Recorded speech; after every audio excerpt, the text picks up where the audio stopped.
Another night out in the cold.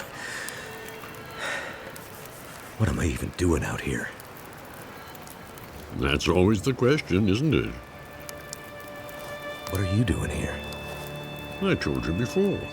I'm here as a witness. And have you found what you're looking for? No.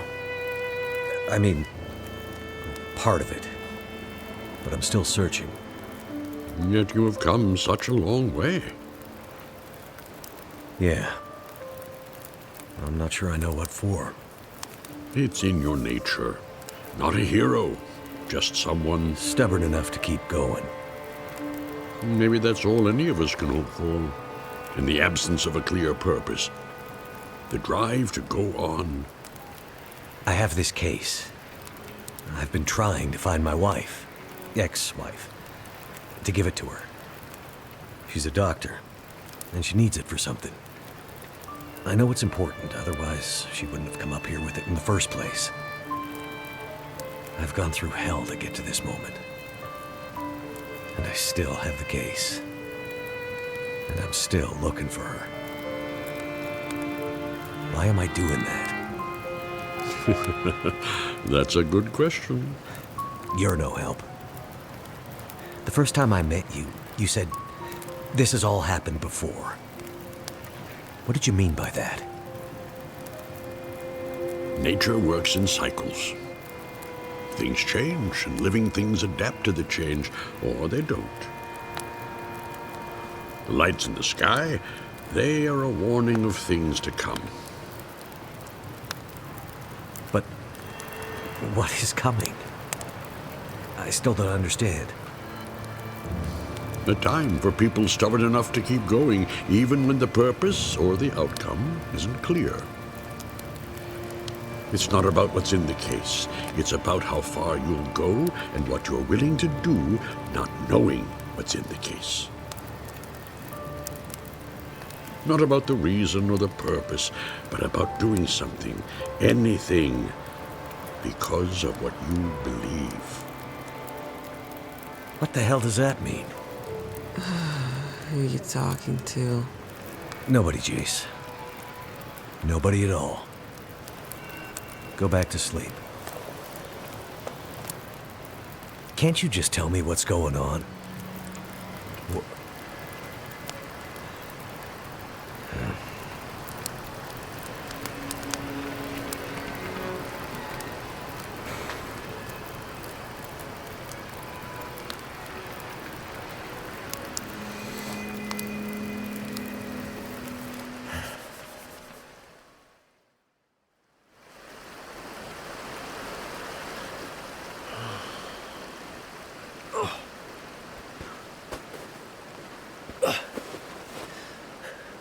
Hey, sun's coming up. Gotta get moving.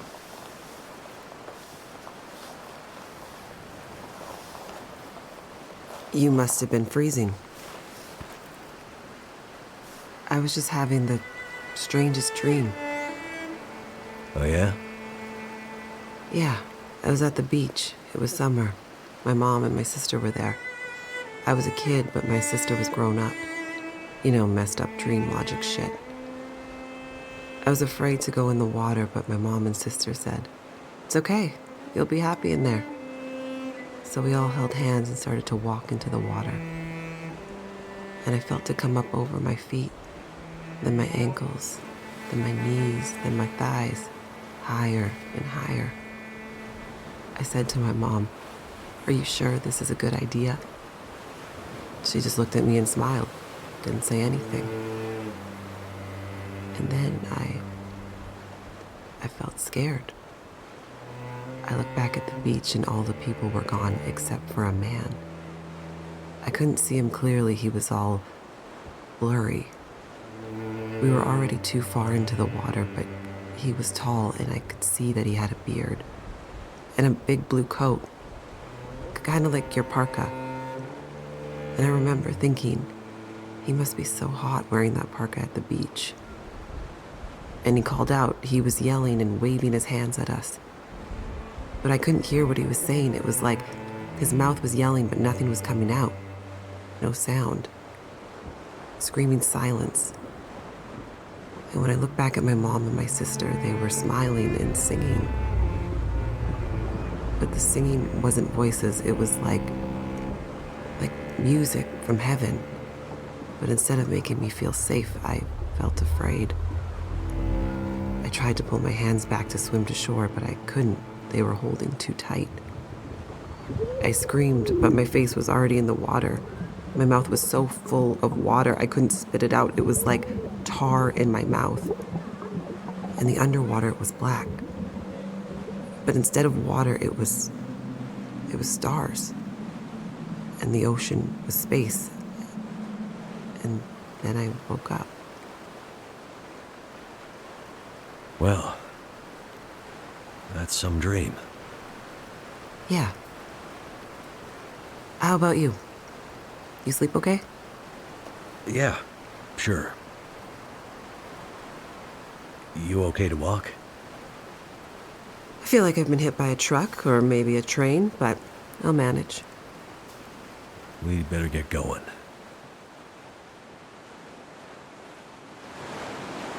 That was some quick thinking back in the dam, throwing us overboard into the sluiceway. Seemed like the only good option at the time. Think those assholes will come after us? Mathis's gang? Hard to say. But we probably shouldn't stick around. We need to get back to Atwood. Any idea where we should be headed from here? I'm not familiar with this area. My way to and from the observatory was by road. Right. Do you remember any landmarks that might help? All I know is we were high up in the mountains. I remember her complaining about some kind of logging operation at the base of the mountains, though. That could be around here somewhere, I guess. Makes sense. Okay. Towards the mountains, then. Keep up, Mackenzie.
See anything?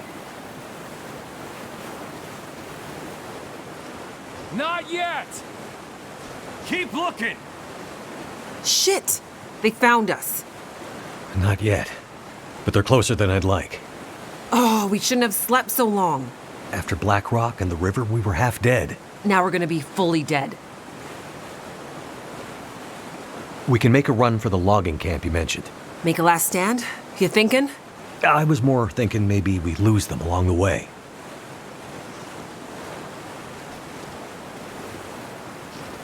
I have an even better idea. We'll split up. You boost me up here, and I'll take another path. Make some noise. That'll confuse them for sure. With any luck, they'll get lost in the woods, and nobody ever hears from them again. Sounds like a risky plan. You have a better idea? Nothing's coming to mind. Just boost me. I'll lead them away. We'll regroup at the logging camp. Okay, but be careful. I have a bit of unfinished business with these clowns.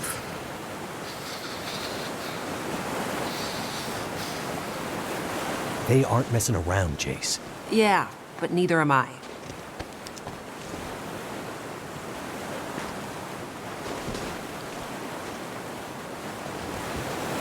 Hey! Hey, convict assholes! Hey! Over here!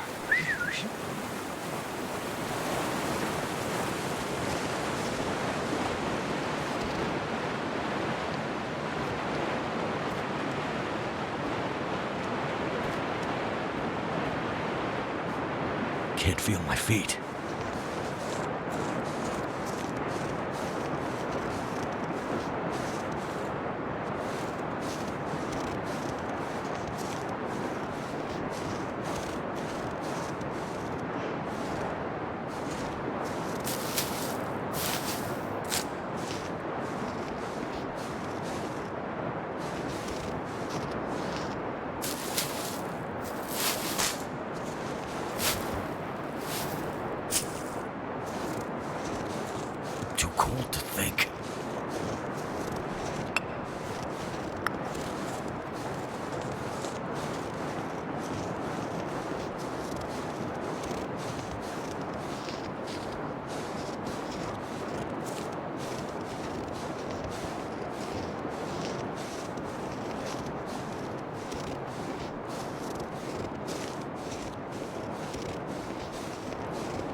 That'll come in handy.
Hey there. Thank goodness. You had me worried. I set a couple of false trails. That ought to keep them busy for a while. Those idiots are not exactly experts at the great outdoors. I don't like this. You see any signs of the logging camp yet? Nothing. What's that over there? Huh? Looks like something in the snow. I'll check it out. Good. Keep going. I feel like we're getting closer. Be careful. You too.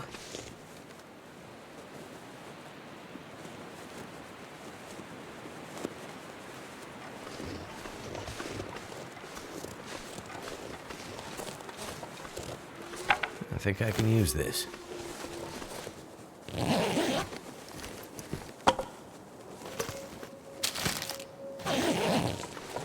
Why do I get the feeling I'm going to be needing these soon?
Damn wolves.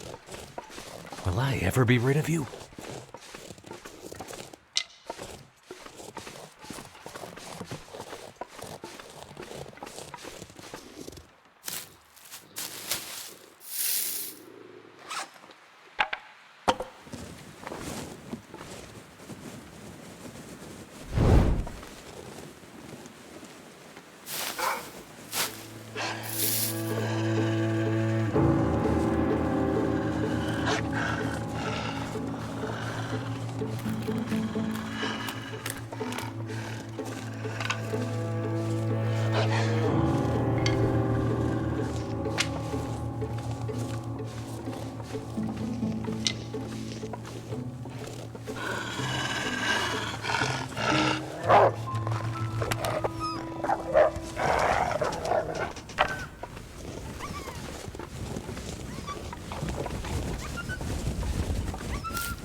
Can't feel my hands.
What have we here?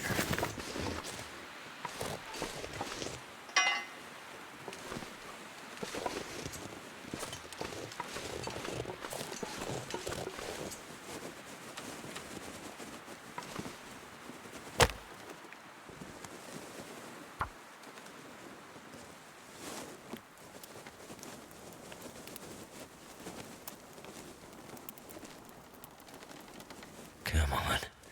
Come on.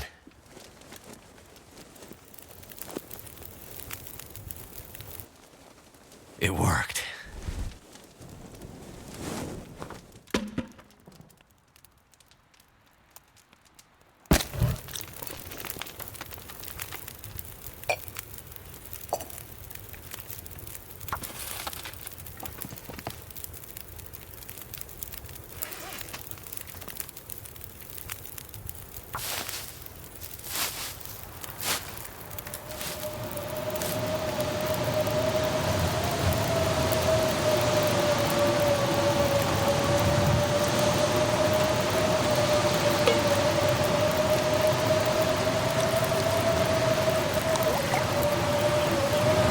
Someplace to escape this cold.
that was her voice. The girl from the prison. One that messed up all the systems. I didn't think it was possible. The way they ended up in the river. I told you they were still alive. Bullshit. You thought Mathis was crazy when he sent us after them. I mean, Mathis is crazy. What the hell are we even doing out here? You want to push back on Mathis? No. No way. We need this. After the fuck-up in Black Rock, Mathis is on the warpath. We need a win. Otherwise, we'll end up like the others. Let's find these two and get back to the group. Mathis just said bring the pilot. He doesn't care about the girl. Yeah. She and I have some unfinished business.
Goddamn freezing.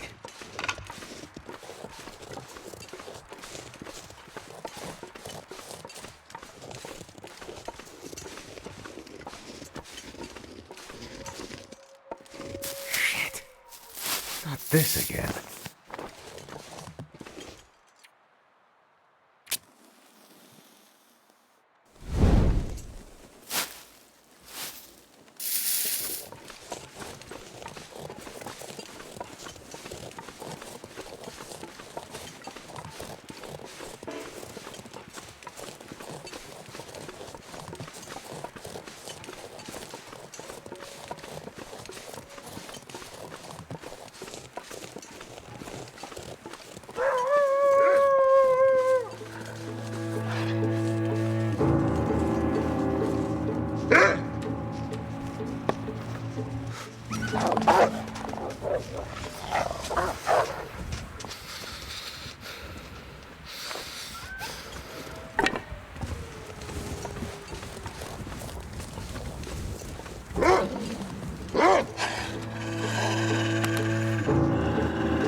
Well, thank goodness for that.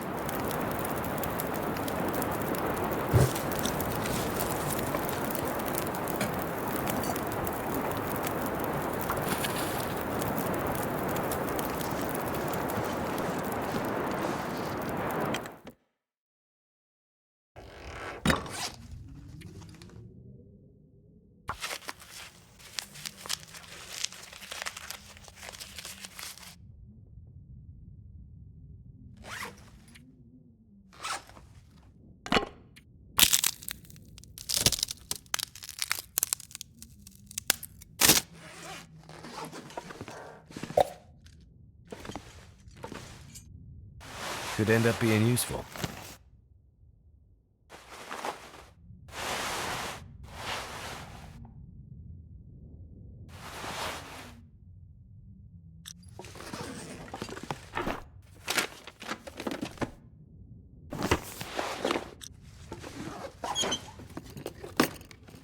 Hope nobody needs this anymore.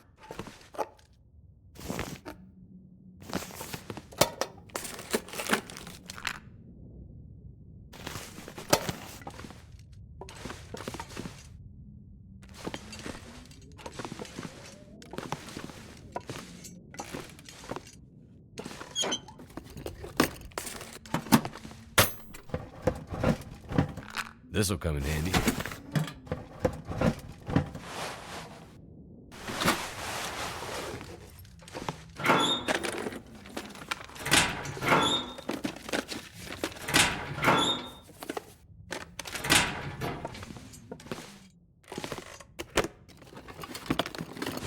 I think I can use this.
Great.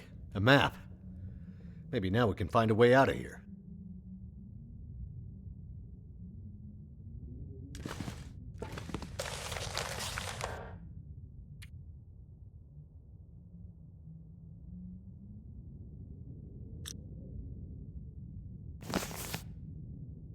Can't be too careful.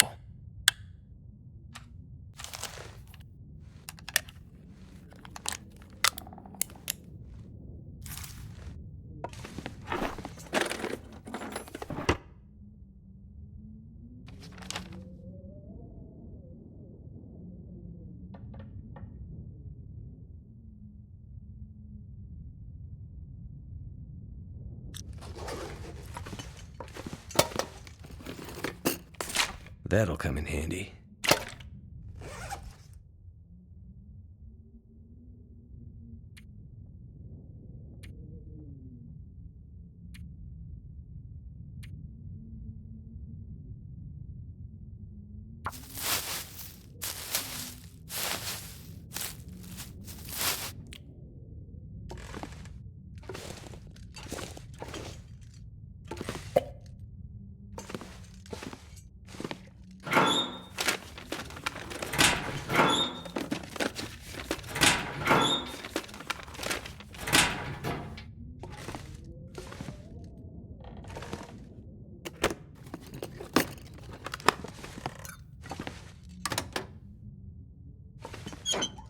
Where's the good stuff?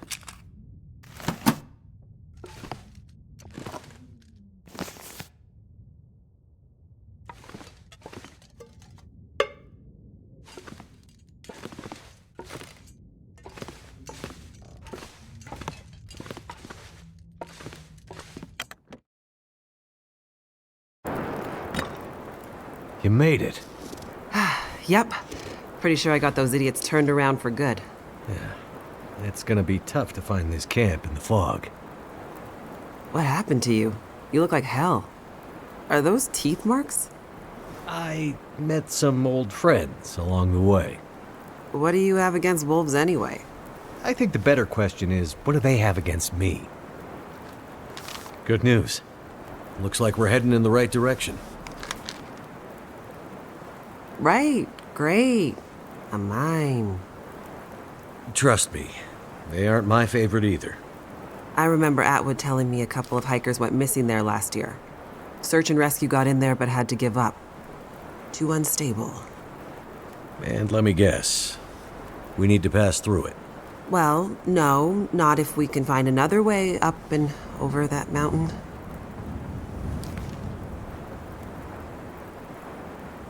Unstable mine it is then. Except, I don't know if I can do it. We'll go slowly. I'll help you. No, you don't understand. I don't go underground. Mines scare the shit out of me. I'm claustrophobic. Okay then. There's gotta be another way. Well, I guess we could find a way around the mountains.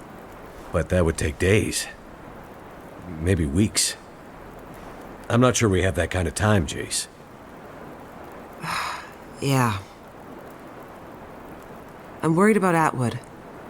She's been on her own for too long. Let's get closer to the mine and see what we can figure out. Yeah, I mean, it might be one of those mines that isn't completely dark. Our luck has to change at some point. Damn wall! Looks like tracks leading this way. I see boot prints. Finally! Mathis will be pleased. Shit! What was it you were saying about our luck changing? Time for the last stand, I guess. We gotta move. But where? Hear that? The sounds of convicts getting closer? No, the other sound, like rushing water. Maybe the river switches back. Let's go.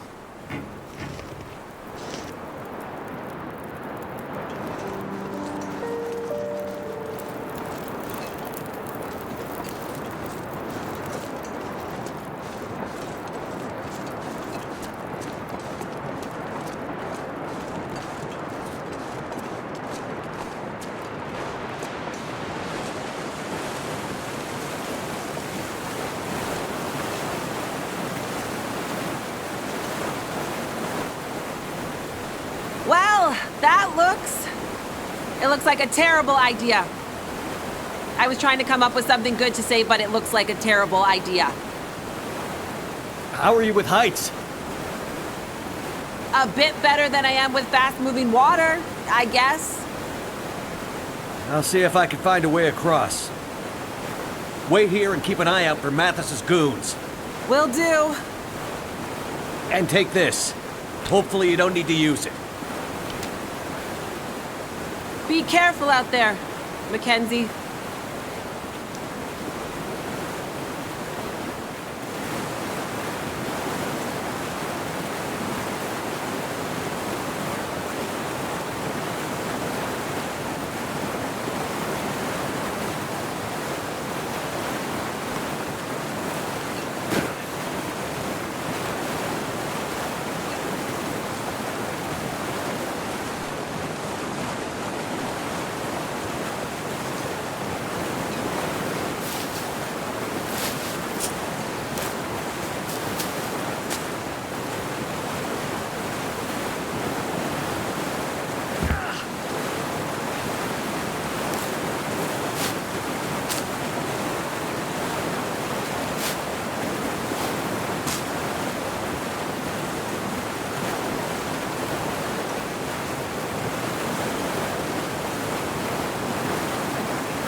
Jace!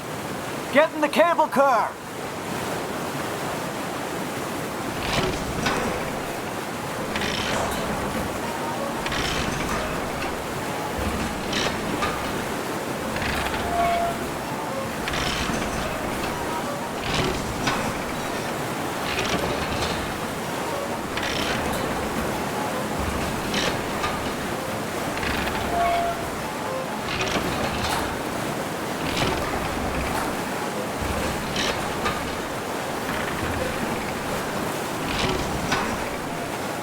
Okay, halfway. That was some fancy footwork getting across, Mackenzie. You impress me. Don't ask me how I'm getting... Hey! Why will those assholes leave us alone? I don't get the sense that Mathis is a turn-the-other-cheek kind of guy. Think they decided to just kill us? I'm starting to get that idea. What are we gonna do? We don't have a choice. I have to get you to the other side. But the convicts, you're heading straight at them. I'll figure something out.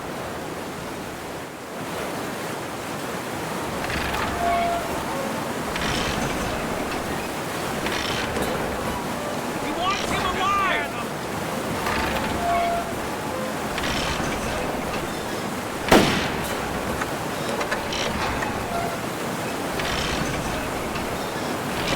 Look!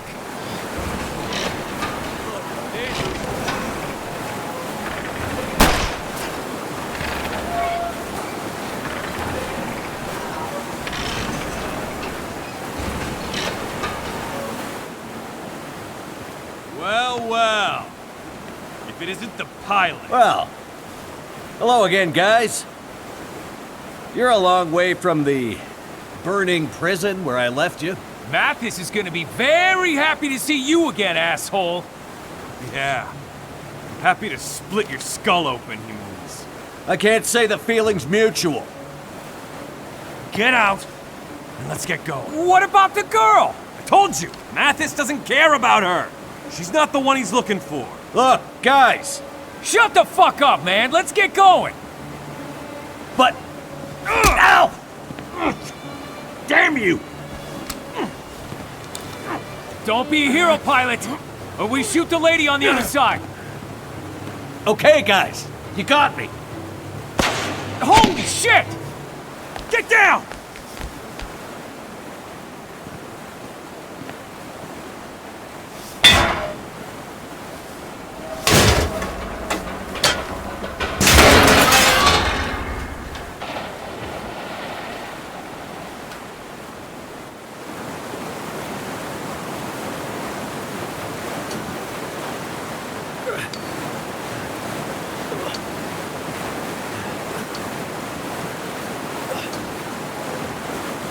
Hey!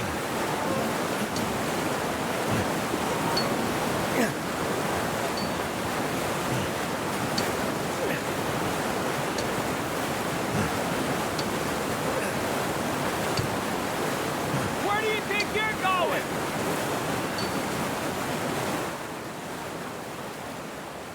No!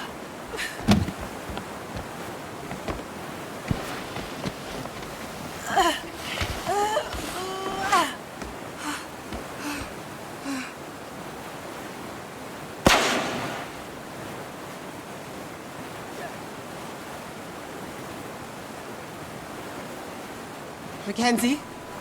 Mackenzie! Wake up! Wake up, man! Mackenzie! Don't leave me here, alone.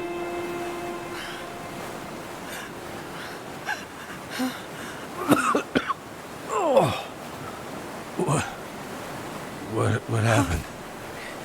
You've been shot. I don't think so.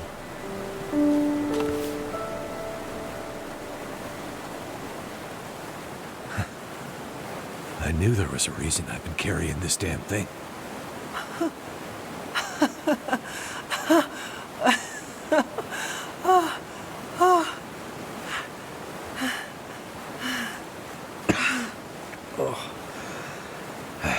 Think we should get out of here? Yeah. Looks like we're going through that mine after all.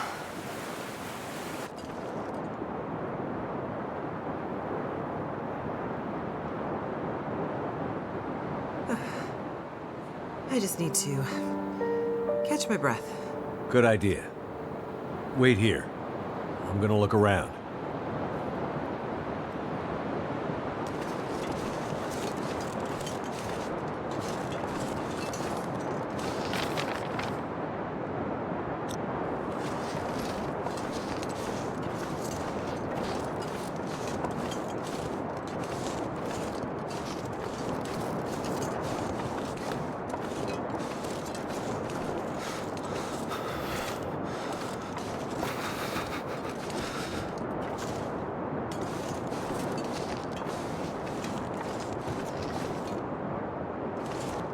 There's the entrance to the mine.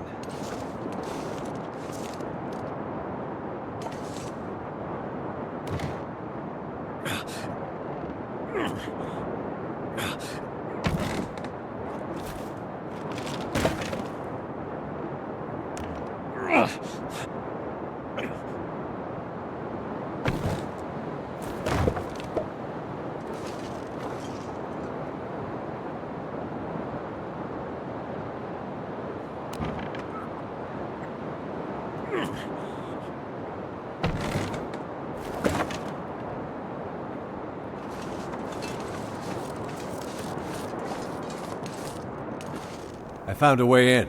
I know. You don't like mines. I don't think you understand. This goes beyond not liking something, I'm terrified of them. Maybe I should stay here, and you can go on and find Atwood on your own. I'll scout ahead. Find some light for us. And then I'll guide the way. I won't leave you alone in there. We can do this. Together. Ugh, I feel like I'm gonna be sick.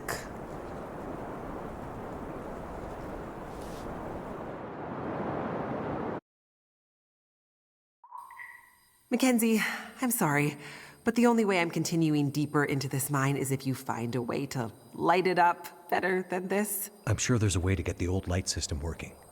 Just give me a minute to figure it out.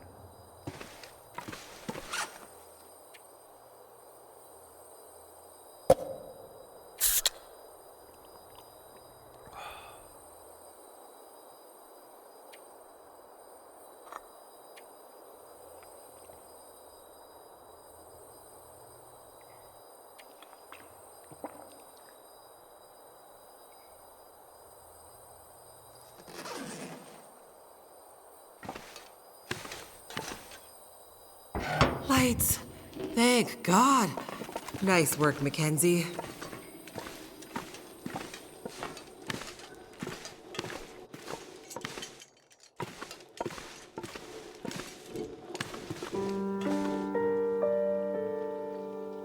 What the heck?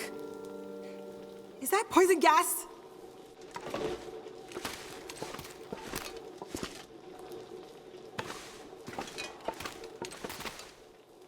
I could use this.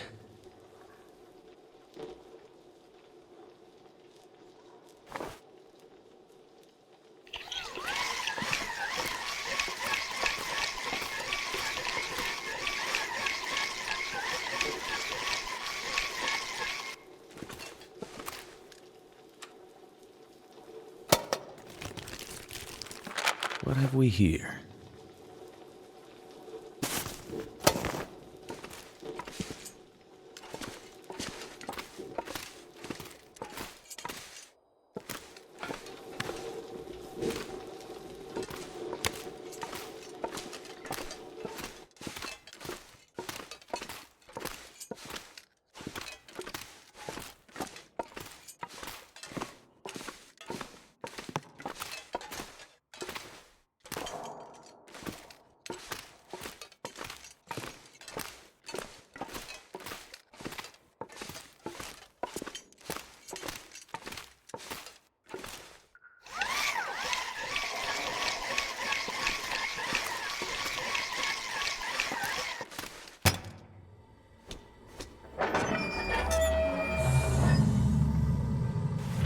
Whatever you did, the gas seems to have disappeared.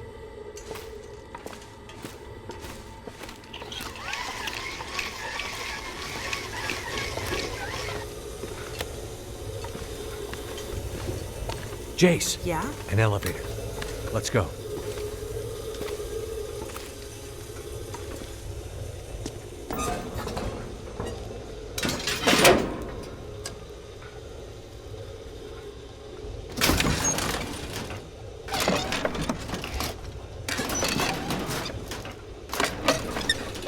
So, you and Atwood. What brings you out here? I'm studying under Dr. Atwood. She's a genius. But why way out here? Radio telescopes are usually built in remote locations to avoid interference. Honestly, the more remote, the better. Not when you have to walk to get there, though, right? Right.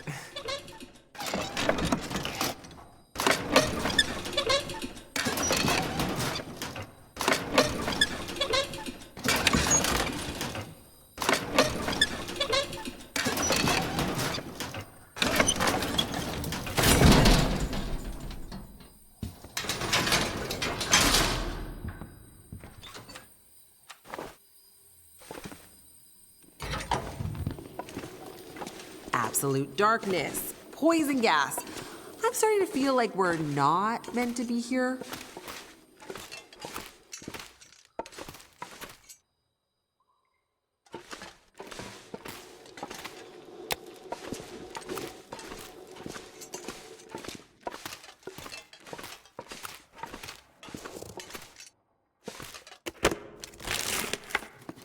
Wonder if this is any good to eat.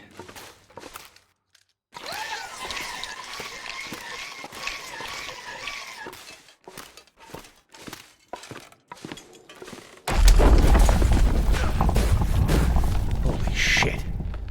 That was a little too close. It's lucky Jace couldn't see that.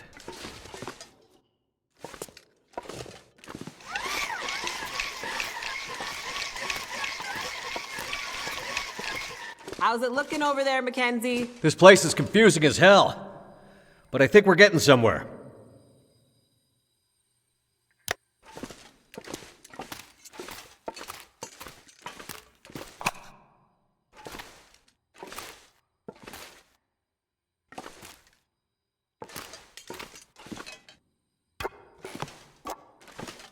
This stuff will come in handy.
Could end up being useful.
I felt it too, Jace. This place is coming down on us? Not if I could help it. I think I can use this. Okay, great.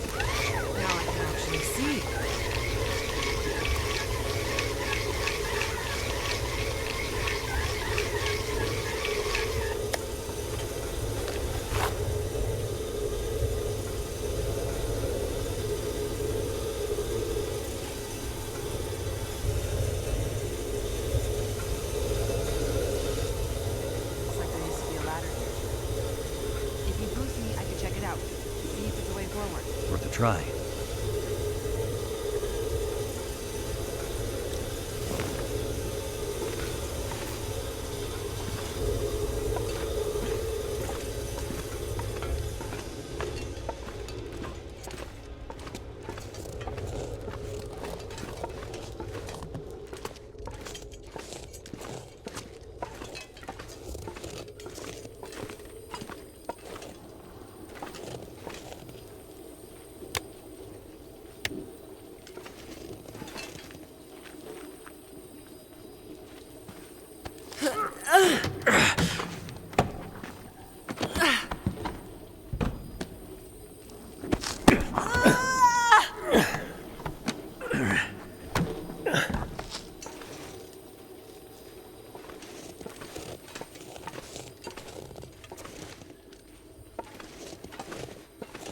Is that the next elevator? Looks like it. Oh, thank God.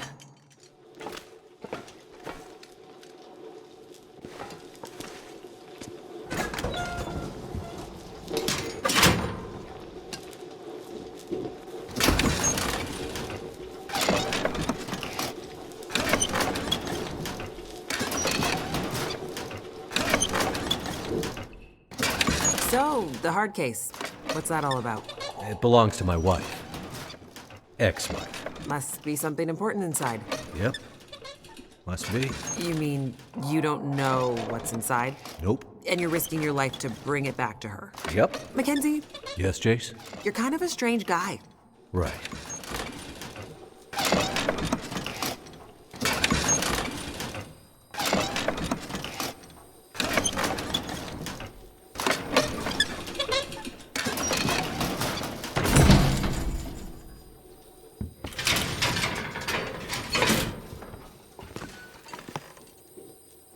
Ah, lights. Thank God.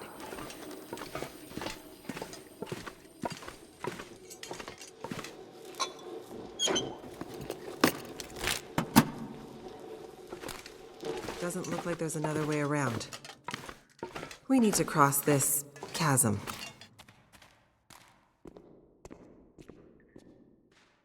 Think if we push this down, it would make a kind of bridge? Another good idea.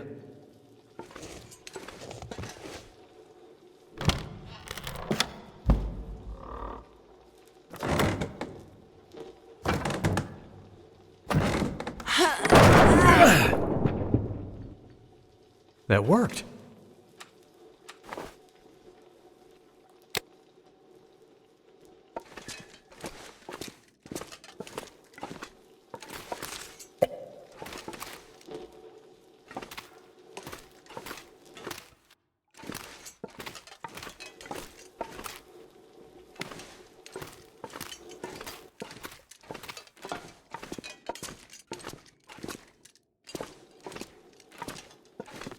You leaving me here? Let me scout ahead.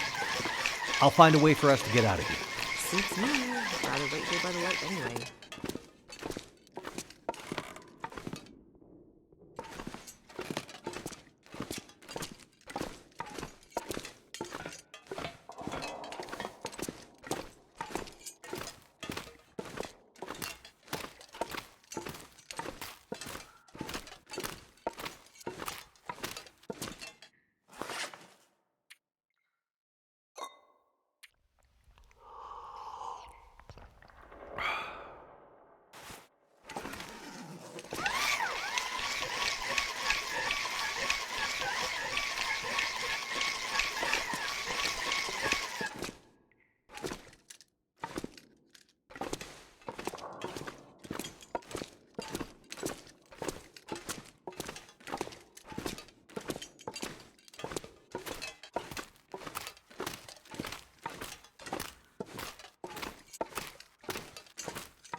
Is it food or...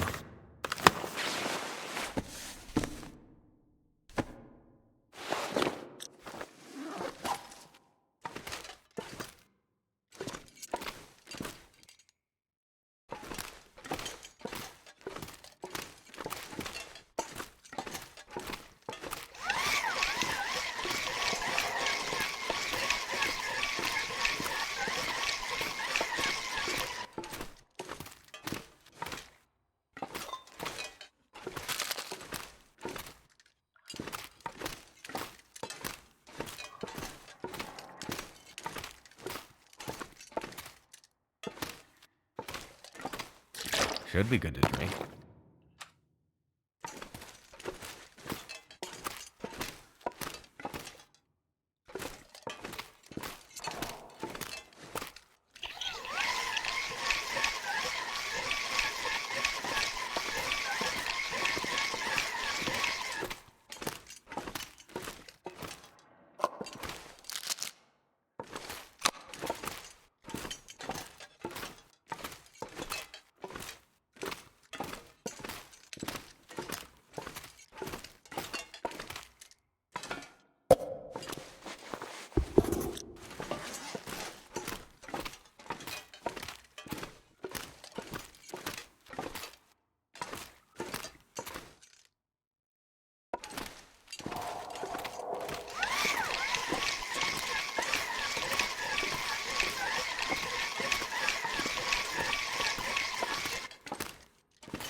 All the shaking and dust and shit is not giving me confidence about this place. In my experience, this is just what mines do. Just what mines do? What the heck does that mean? Deep breaths, Jace.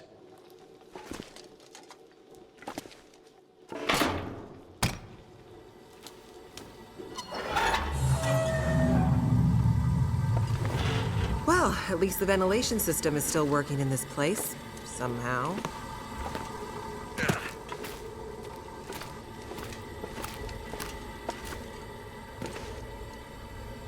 I don't suppose you have bolt cutters by any chance?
Wonder if this is any good to eat.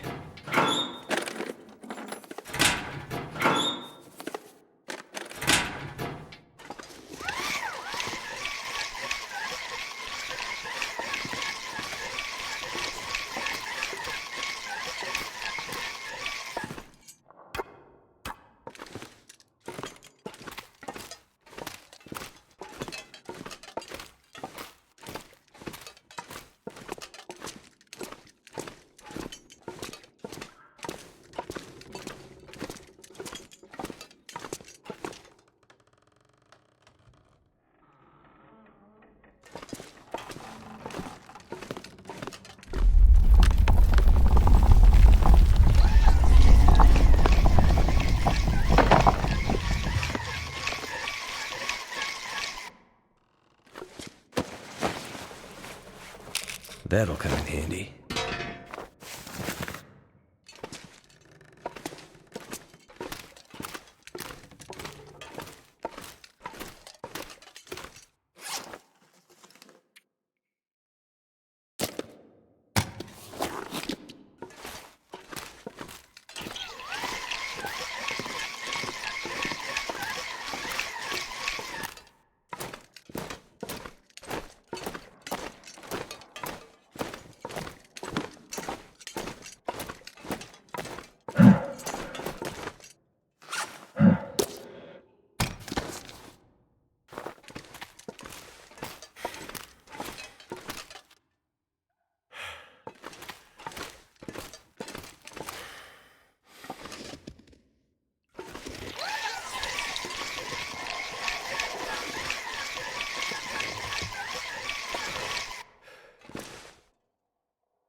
The sooner you find a way to light the next passageway, the sooner we can get the hell out of this damn place. I'll scout ahead.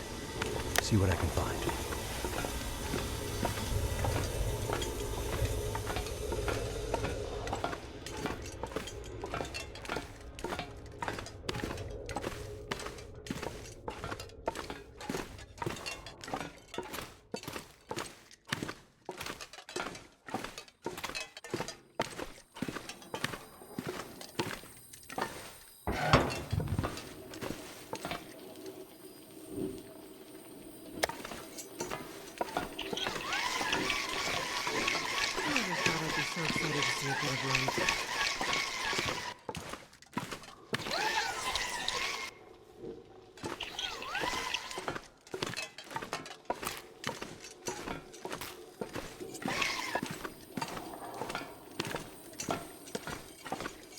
Elevator time, Jace. Right behind you.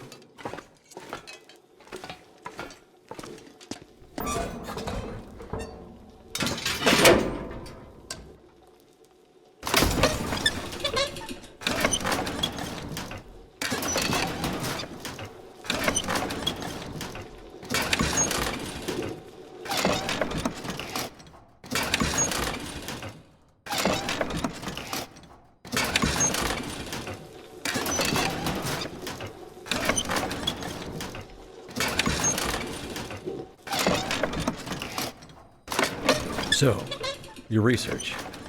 What's it about? You know much about astrophysics? Not really. We're scanning for signals, gathering data. What for? I think it's better if Dr. Atwood explains it. Sounds mysterious. You could say that.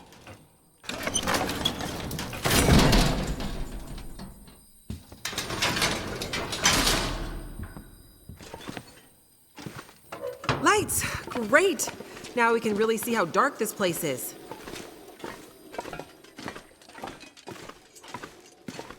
We might be pushing our luck, but I wonder if we can get that crane running again. I mean, not without power. I bet it has a manual setting. See if you can find a way to unlock the system. Could be our way across to the other side. Right. I'll see what I can find. You're probably looking for some kind of key. Sure, there's always a key. It's just never anywhere close to where you need it.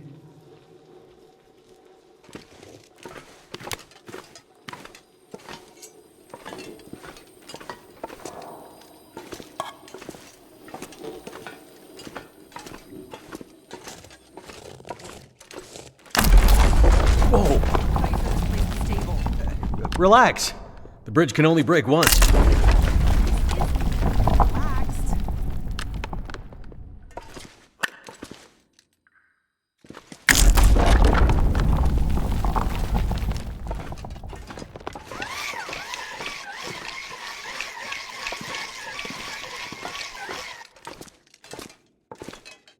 Any luck finding that key? Still looking.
Great work, Mackenzie. Now get back over here so we can leave, okay?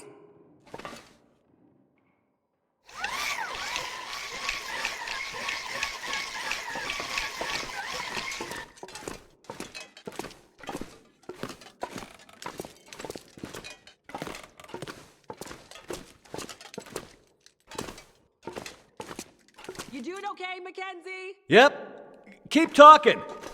Hearing your voice is helping me orient myself in this confusing place.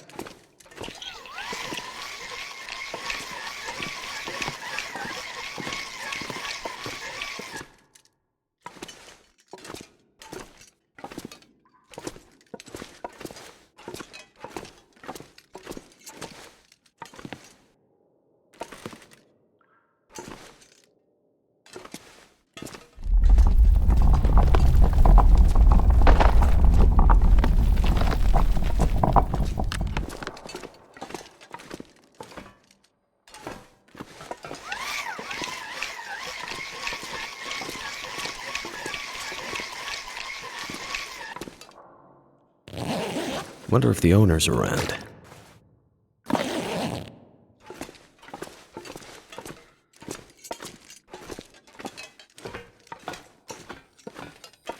We getting out of here soon, man?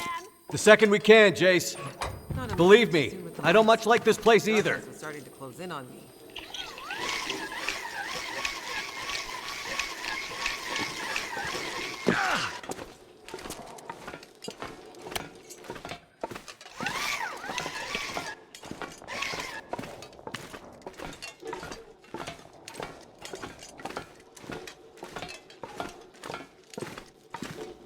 Jace, what's your favorite time? Elevator time. Let's get out of here.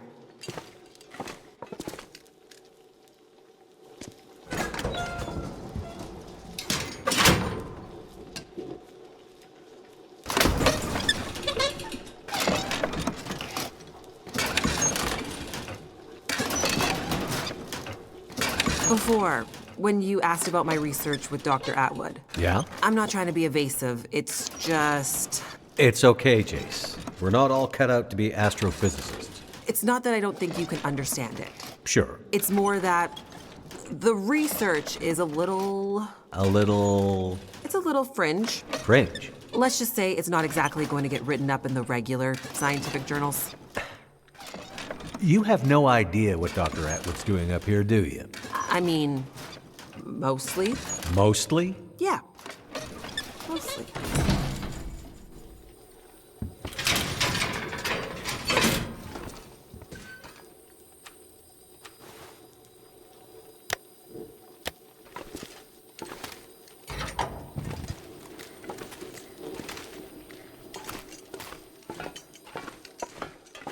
It's only the dark. Nothing to be scared of. Wait, what was that?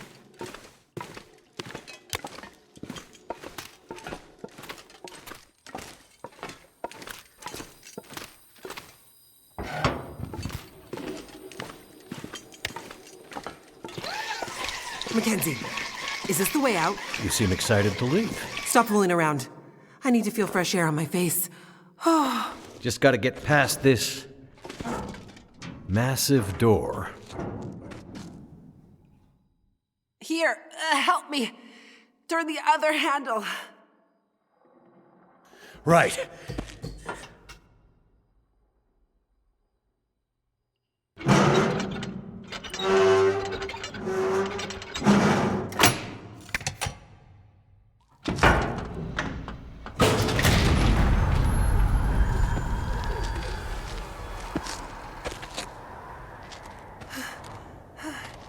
Can we get the hell out of this place now, please? Right behind you. I think I can smell fresh air.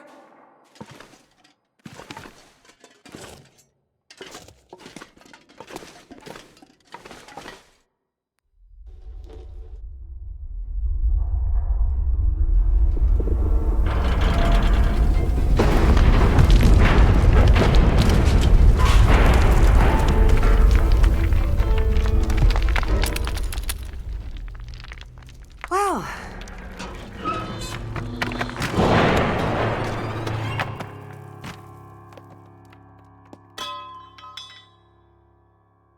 The good news is, nobody's gonna be coming after us through that.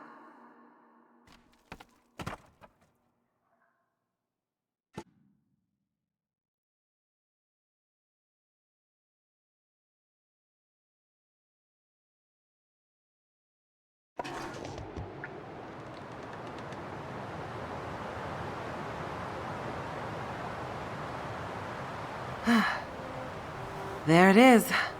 Home sweet home. Feels more like the ends of the earth up here. We're above the tree line. The weather is unforgiving. But there's a peacefulness. Being this close to the ceiling of the world.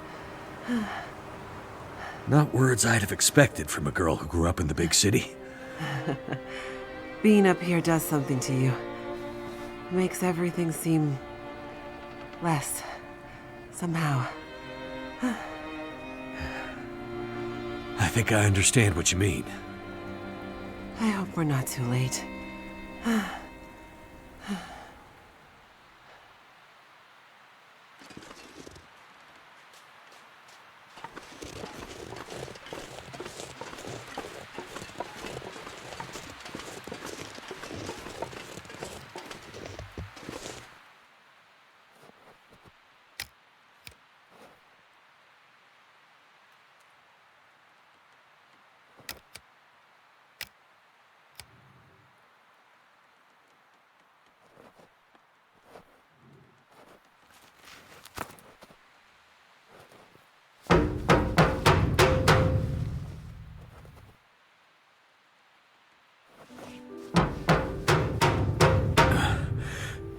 Maybe nobody's home. This place is huge.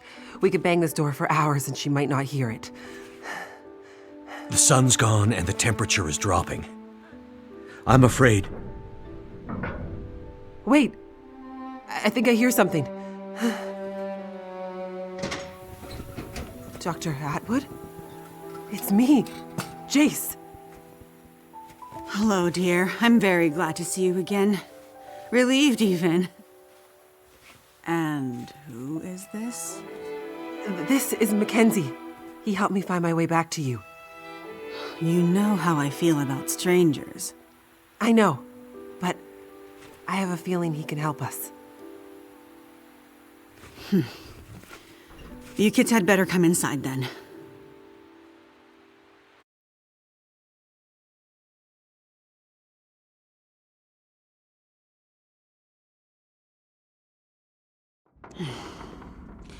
What took you so long? I was starting to get worried. I ran into some trouble on my way back. You know the old penitentiary? Oh, goodness. You didn't end up there, did you? Yeah, and things got messy. But Mackenzie helped me out of it. You met this man at the penitentiary? I wouldn't have made it out alive without him. Well, it sounds like you've had some adventures. I've also been busy with our research. Yeah? Any breakthroughs while I was gone? Well, unfortunately, no. The whole facility seems to be in a kind of maintenance mode.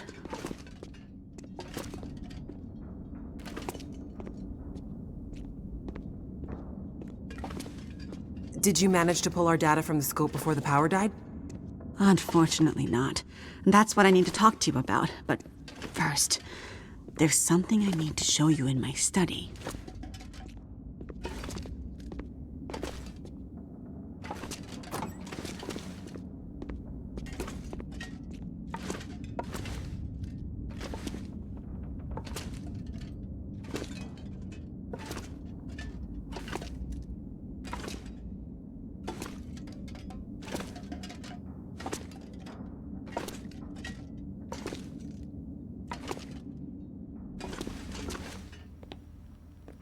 It's nice and warm in your lab.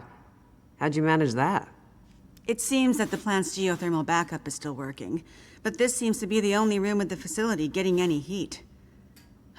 I've started sleeping in here, which is convenient for my research. Any way we can use the backup to power the rest of the facility? Unfortunately, no. At least, not without several time-consuming excursions to the substations providing power to the lab. But what about our research? Were you able to pull the data down from our last series of scans? Also negative. I was able to extract a small amount of data before the massive power surge fried a lot of our equipment. It's possible there might still be some remnants in the memory buffers, but we won't know until the power is back online. Damn it. That's years of postdoctoral work down the tube. I will say, the small amount of data I was able to pull just before everything shut down was concerning. Enough to confirm your theories? Theories? I hesitate to say more without access to more data. What I saw could easily have been a glitch. Maybe. Maybe. I know that look in your eye, Dr. Atwood. You found something, didn't you? I shouldn't say more until we can get the data. And now that you're back, we can put our heads together and maybe find a solution. That said, it might be best to remember our security protocols. If you're referring to Mackenzie, he can be trusted. If my suspicions are correct, I'm not sure we can take that risk. Look, I'm not here about your research. Then why are you here? I was sent here to find you. Sent here by whom? An old trapper living in a cabin somewhere near a place called Mystery Lake. Trapper? I don't know anyone out that way. Guy by the name of Jeremiah. Grumpy guy, but he didn't strike me as the frivolous type. It was important to him that I find you. Well, what was the message? It's a bit strange. He said to tell you Wintermute. Wintermute. That's what he said. Jeremiah and Wintermute. I haven't heard those names in a long, long time. Are you okay, Dr. Atwood? What's this all about? It can't be. Dr. Atwood. What does it mean? It means things are much, much worse than I feared. Are you going to explain any of this? I need to think. Please leave me now. I need quiet to think. Well, okay. Come on, Mackenzie.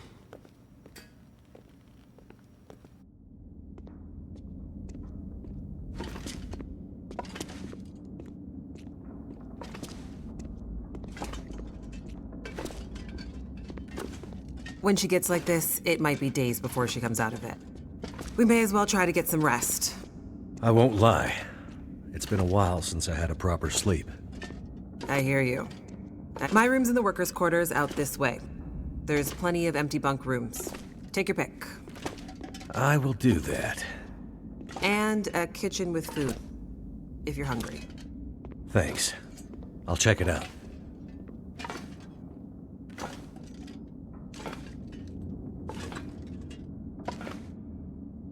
Thanks for your help today, Mackenzie. Not a problem. No, I mean it. I never would have made it through that mine without you. Or the prison. Or the logging camp. Or... Good night, Mackenzie. Night, Jace.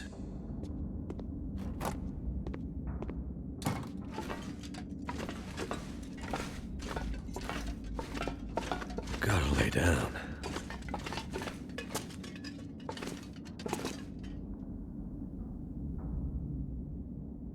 I think I need to lay down.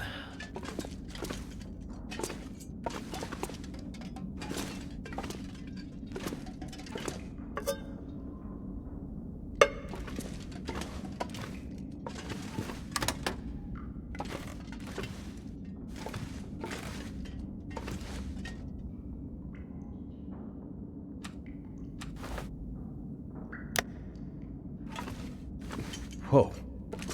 I haven't seen that much food in... well, feels like years. Hope I can still eat this.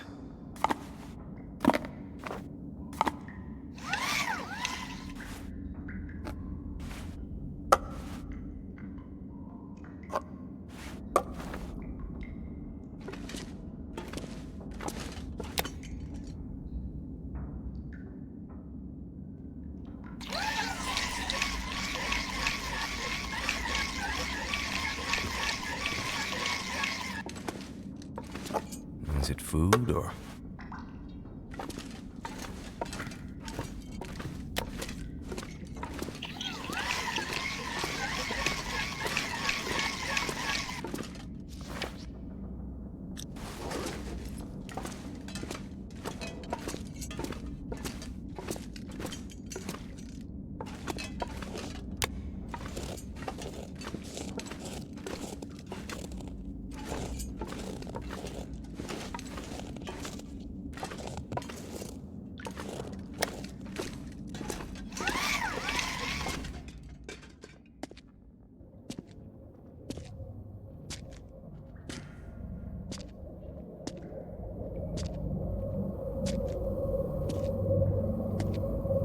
It's getting worse. We have to do something. You said you'd help. You said you had something that could help her. Astrid, it's getting worse. You have to do something. You understand that better than anyone. Yes, I do. Find a way and get up here as soon as you can. I will. As soon as I can figure out how to... I'll find a way to get it to you. Have you asked Will? No. It's been years since we... I haven't asked him yet. We don't have time for this, Astrid. You need to do this, and soon. I will. I'll fix it. I promise I will get there. I'm afraid it's happening again, Astrid. I'm afraid we'll lose her this time. That's not gonna happen. Hurry, Astrid.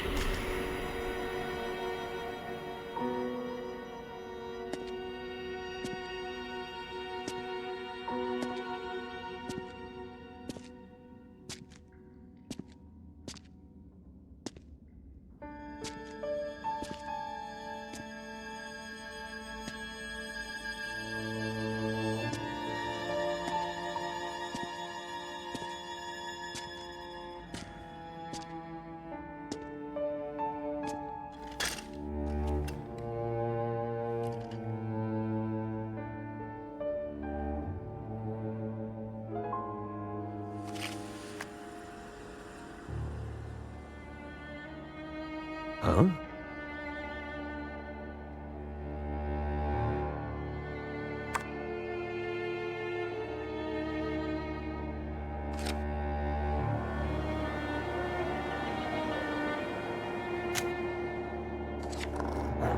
Well, don't worry, Pilot.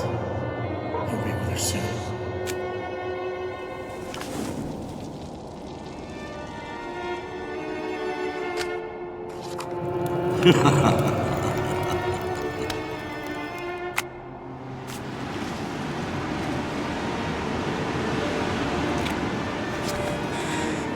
Wake up, Mackenzie.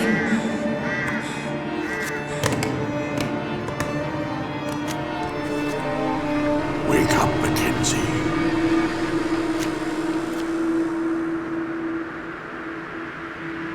Wake up, Mackenzie.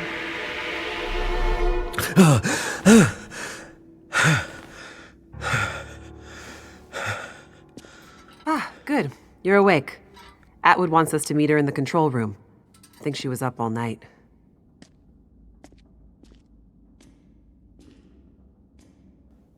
I have to get the hell out of here.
You look like you could use this.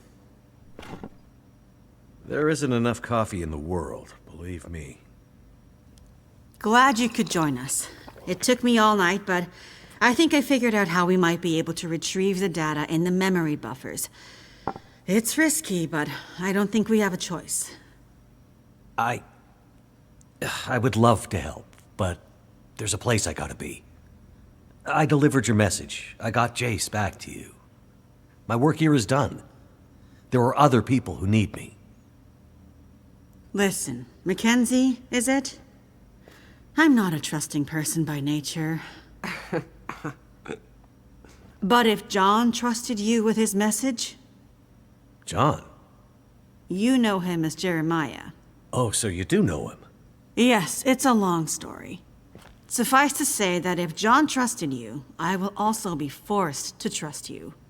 Like I said, I have stuff to do, so don't feel obligated to include me. Mr. Mackenzie. Just Mackenzie. Mr. Mackenzie, whatever important thing you think you need to do, I promise you, it's not more important than this. This might be the most important thing anyone has ever done. I'm listening. I have an idea for how to retrieve our data from the memory buffers, but to do that, I need the power back online. Sounds like a tall order, given everything. Normally, I'd agree. But the Suzuki telescope was built with a very specific purpose in mind. It's electromagnetically shielded. Exactly. See, the whole reason this is up here is its location not only allows the telescope to broadcast and receive signals from space with almost unprecedented clarity. Like I said in the mine, why else would you build a radio telescope in such a remote location? But the area's geological and geothermal characteristics lend it some very unique attributes. Look, I'm not a scientist. Can you flip a switch? That I can do. Perfect. Look at this map. See these 3 black rectangles? Uh-huh. These are substations for the station's geothermal plant. I thought you said it was only enough to power the heat in your lab. Currently, yes, but the system was designed to power the whole facility. The project was mothballed several years ago, and only the small feeder line left open, which is what is heating us right now. But the main line was mostly operational when they shut it down. Okay. If we can get the full system back online, we might have enough power to fire up the mainframes and pull the memory from the buffers before... Before what? Before the memory gets wiped. Forever. So the only way to maybe retrieve the data is to possibly get the system going long enough to pull the data down, and if we fail to have perfect timing, the data, my life's work, will be deleted. Forever. Our life's work. What do you need me to do? In each of the 3 substations, you should be able to find a bank of physical switches. They're currently in a kind of testing mode. Prime them and flip them to active. And, with any luck, we'll have power. Okay. Sounds easy enough. Problem is, once you start one substation, you'll have to hurry to the next. Normally, they would be turned on simultaneously by multiple crews. Here, you'll be on your own. If you take too long, pressure will build up in the system and probably create a catastrophic explosion. Right. Let's avoid that. Tell him. Tell him what? You know. Oh, he'll be fine. Tell him. Tell me what? Well, you might not be alone out there. Huh? You might have noticed wildlife has been acting a bit strange lately, since the Aurora first appeared weeks ago. You don't say. Well, for some reason, it's even worse up here. Our working theory is the altitude and proximity to a range of anomalous geological strata. It's okay. Strange wildlife I can handle. Great. You'd better get going. What's the hurry? You need to be back before the next Aurora. Why can't things ever be easy? If my calculations are correct, we're due for another burst of heightened Aurora activity very soon, which means the unshielded parts of the system will be vulnerable. Last time, the system shut down following emergency protocols. This time, there are no more protocols to protect the system. Another blast of geomagnetic activity like that, and the whole system could go up in flames. Right. So, no data. And what's so important about this data anyway? Please hurry, Mr. Mackenzie. Get this done, and I promise you all the answers your curious heart desires. There's a supply room by the entrance we came in at. You're gonna want to grab some warmer clothes and whatever else you think might come in handy.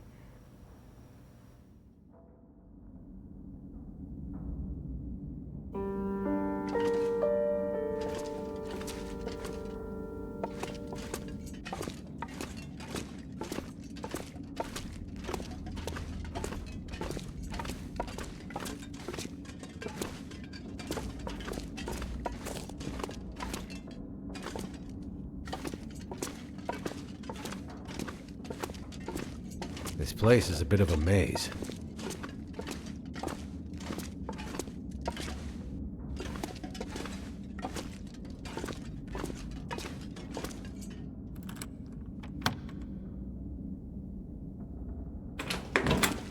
The mother lode.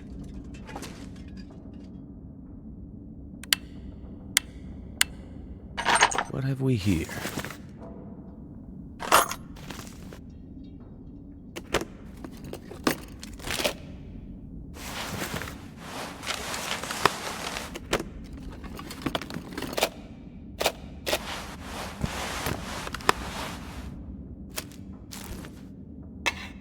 Something's gotta go.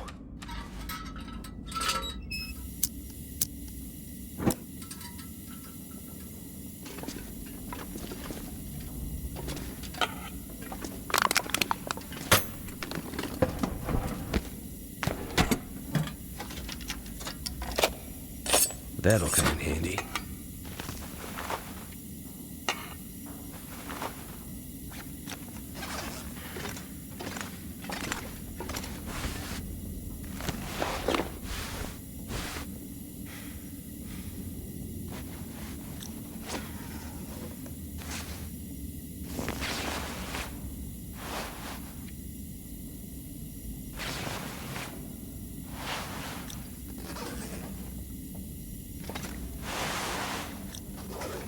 Hope nobody needs this anymore.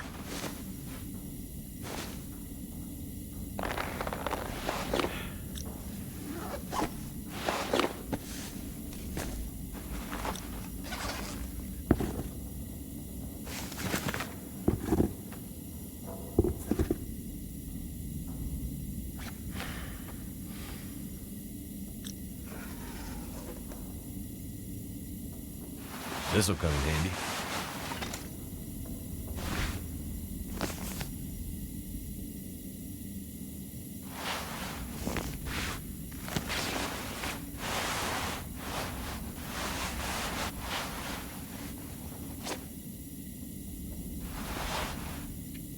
I'm gonna have to leave something behind.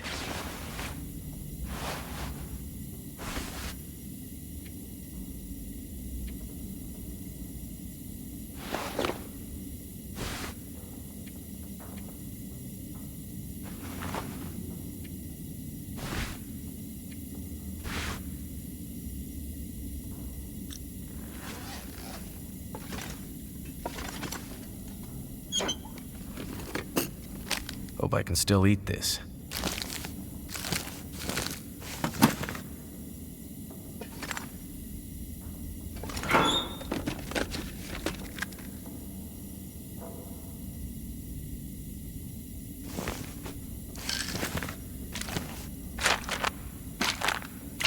I could use this.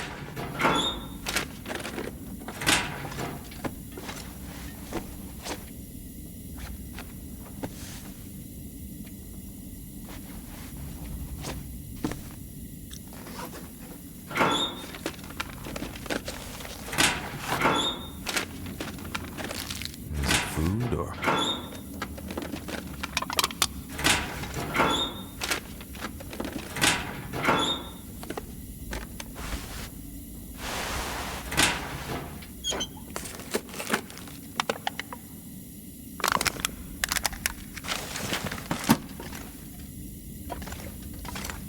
Could end up being useful.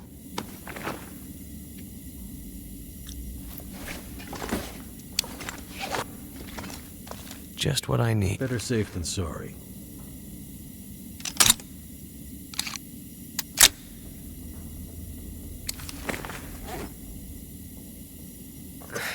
Wonder if I can drop any of this gear.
Be careful out there. Everything depends on you now. Oh. I'll be careful. Just come back, okay?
This stuff will come in handy.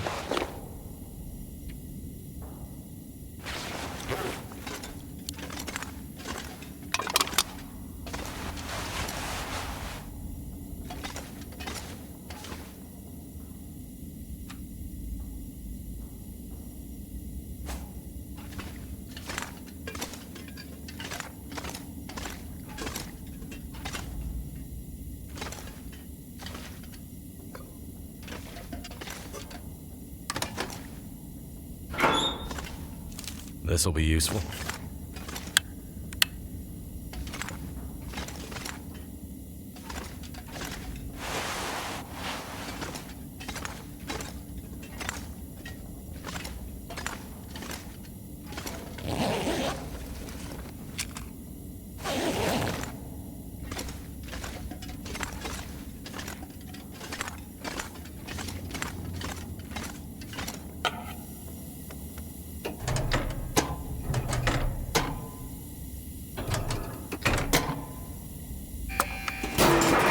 Hope that worked.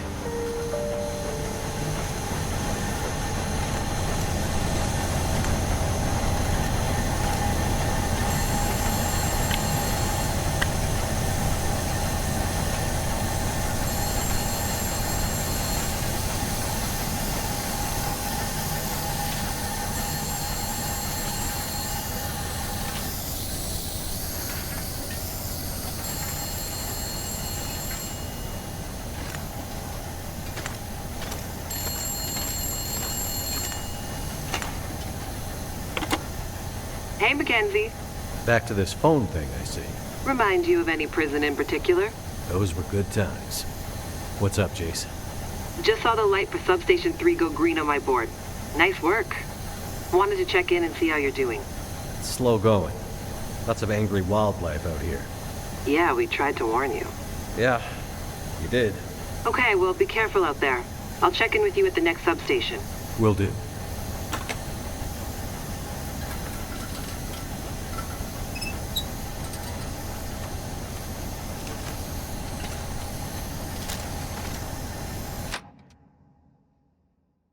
Gotta keep moving. No time to waste. One down.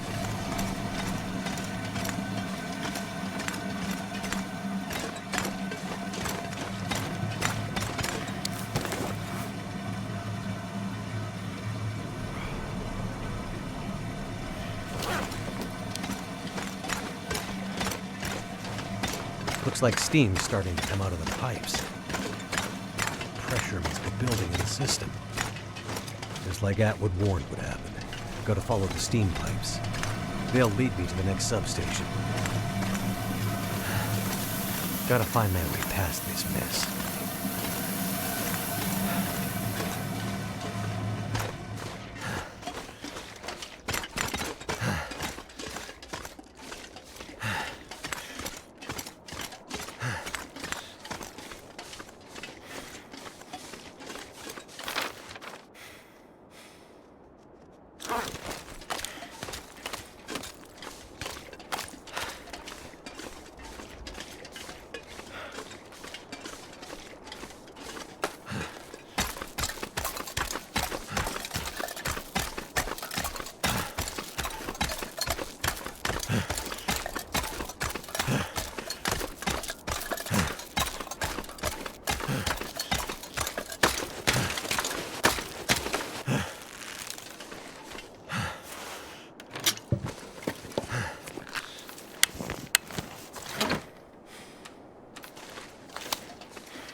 I think I can use this.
Thank goodness.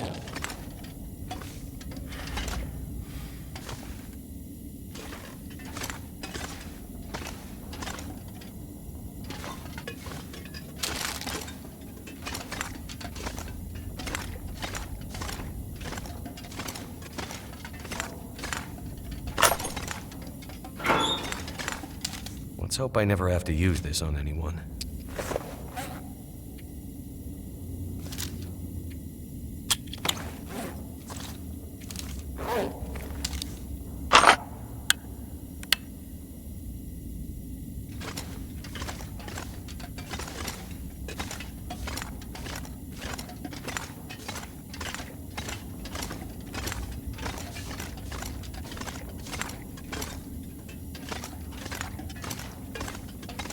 I need to drop something.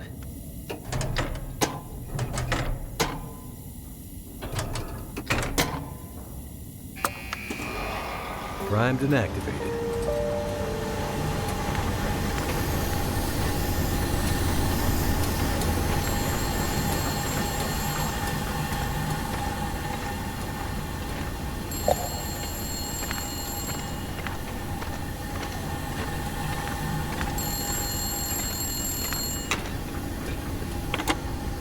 We gotta stop meeting like this. How goes the war? Not sure. I think we're winning? 2 green lights on the board. Feels like we could be. Something doesn't feel quite right, though. What do you mean? I don't know. Can't put my finger on it. Well, keep an eye on it. I need you upright and breathing out there, getting shit done. I'm on it. Atwood's getting squirrely. She's pretty sure tonight's Aurora is going to be a big one. I don't need to tell you how important this is, do I, Mackenzie? I know what I need to do. I'm seeing some pressure building in the geothermal system. Gotta get that next station online ASAP, or we're gonna have problems. Understood. I'll get it done. Sorry to add more pressure, Mackenzie. Please be careful out there.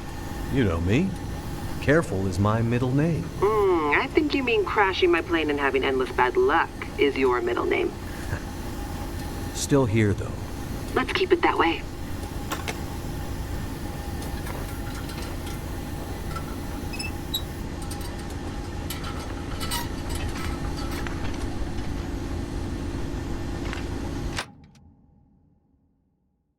I'm going too slow.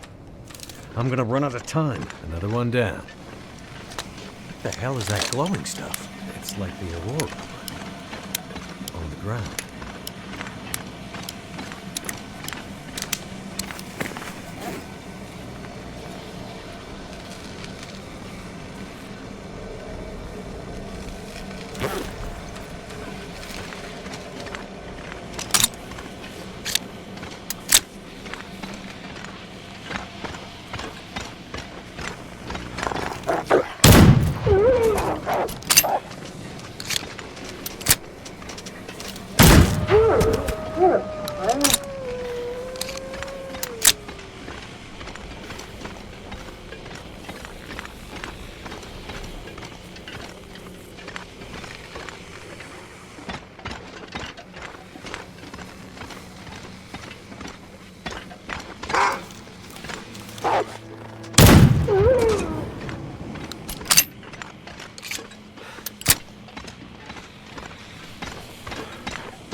Follow the pipes. Yeah, they'll show the route out of this crazy place.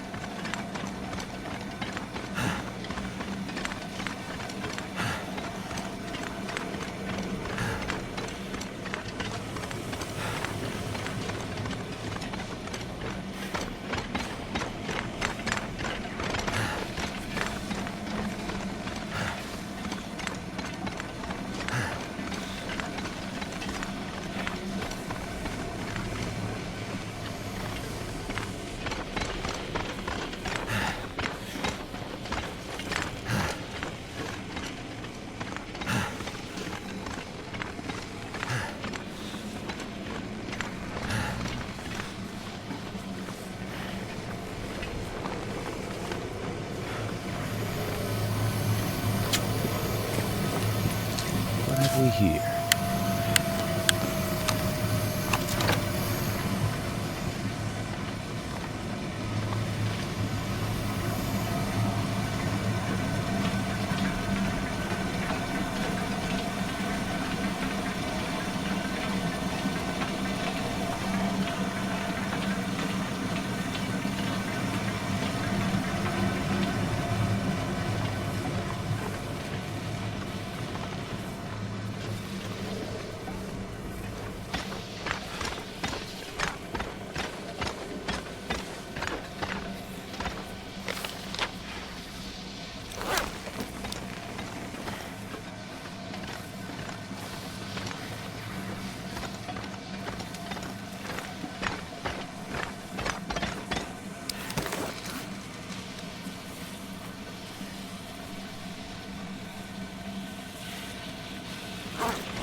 It's almost like I'm stuck in the crazy mountains. Madness. Like mountains of madness.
I gotta hurry.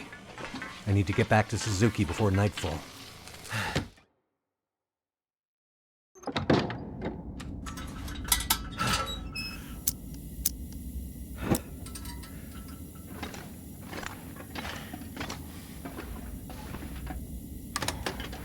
That'll come in handy.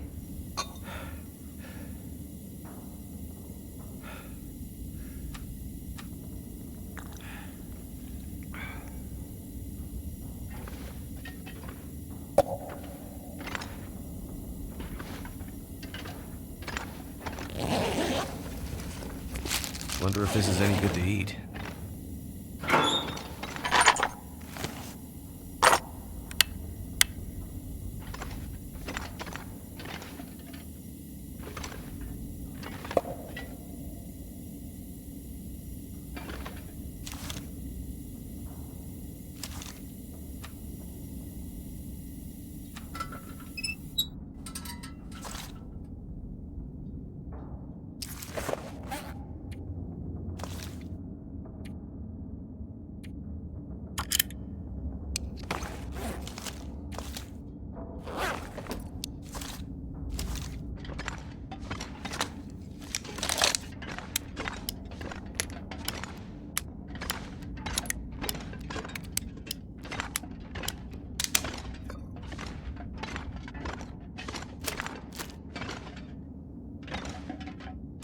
This pack is getting kind of heavy.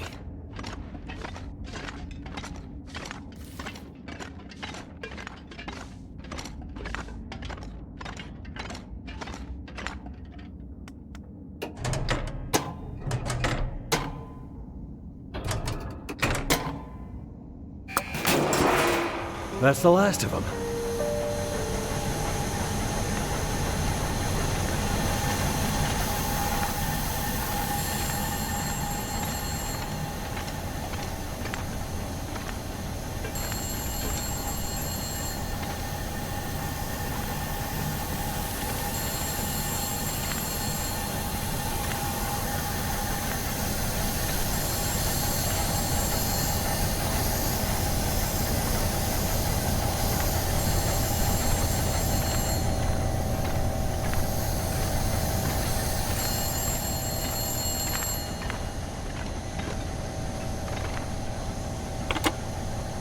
I see 3 green lights on the board, and a bunch of this old gear seems to be powering up.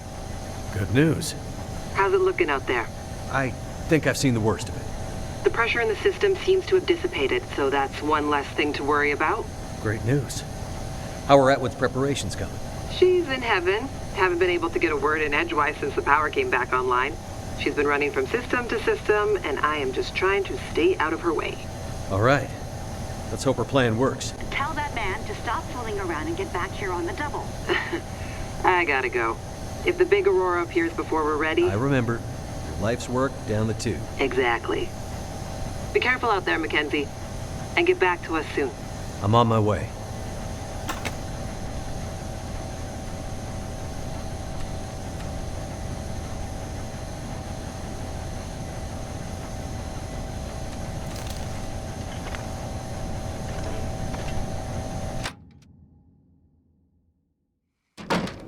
Good.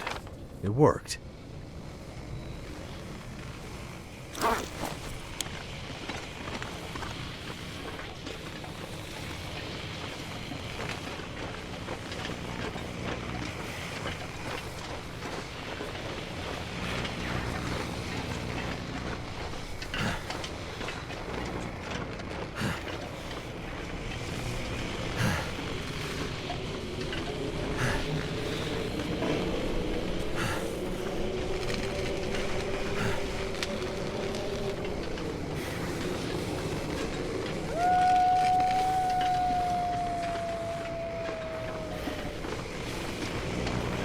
The air tastes funny, like metal in my mouth.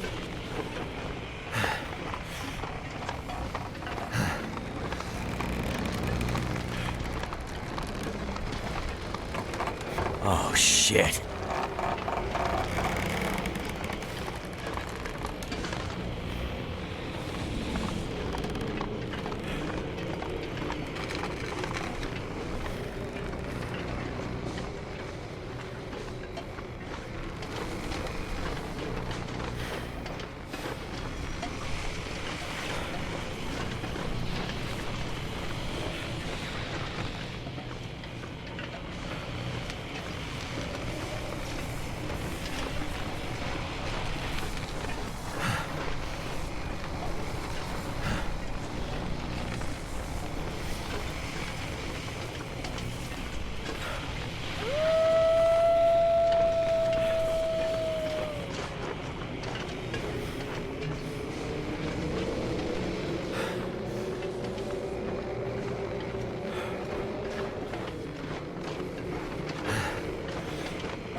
What the hell was that?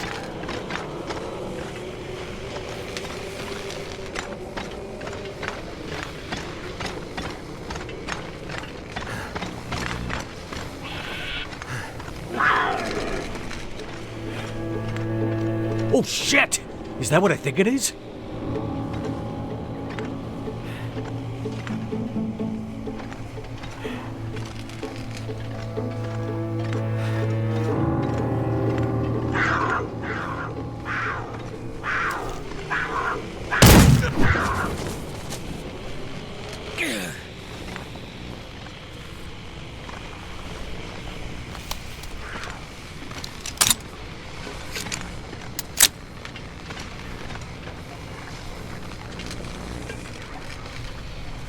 Cougar.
Now, gotta get back to Suzuki before it's too late.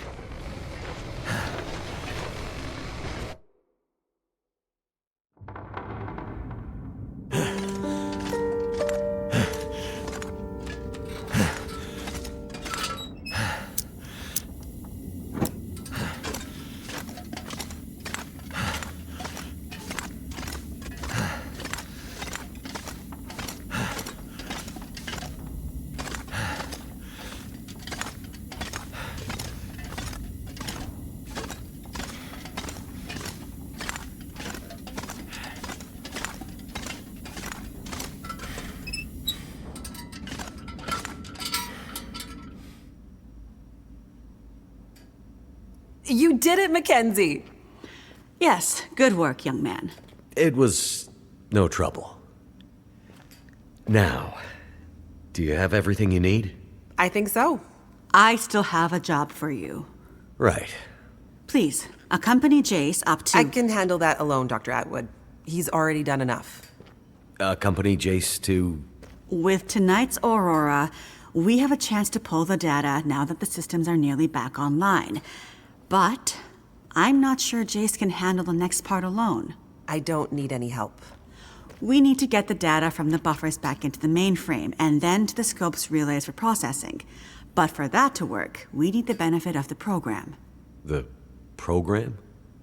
Just a little something I put together during my graduate thesis. It's a brilliant bit of coding, and without it, we'd be dead in the water. Okay. So, what can I do?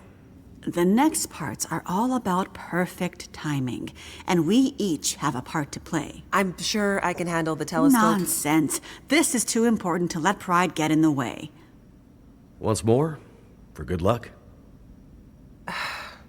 Let's not make this a habit, okay? Works for me. You two had better get moving. We're running out of time.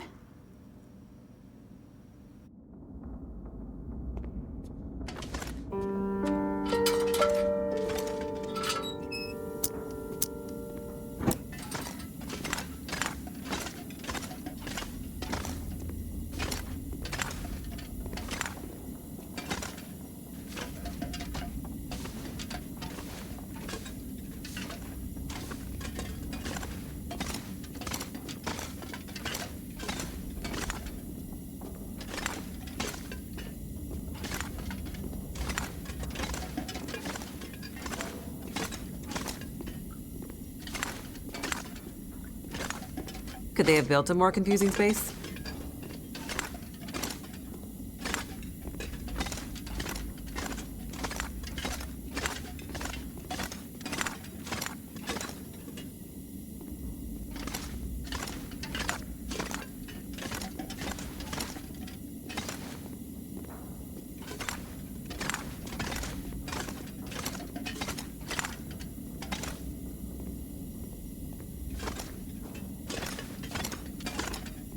This place is old, but it has good bones.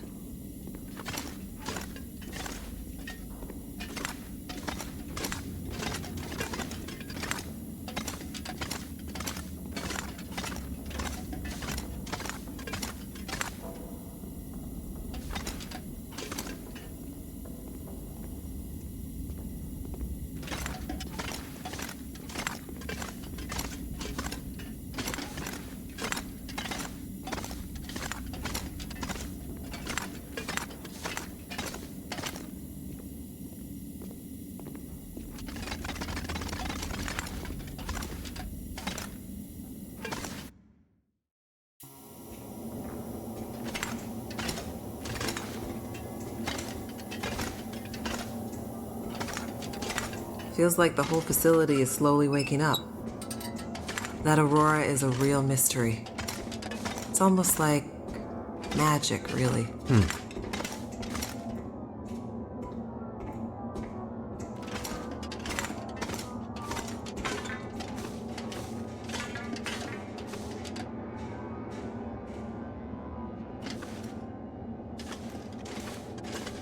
Imagine the logistics involved in building this facility. Staggering.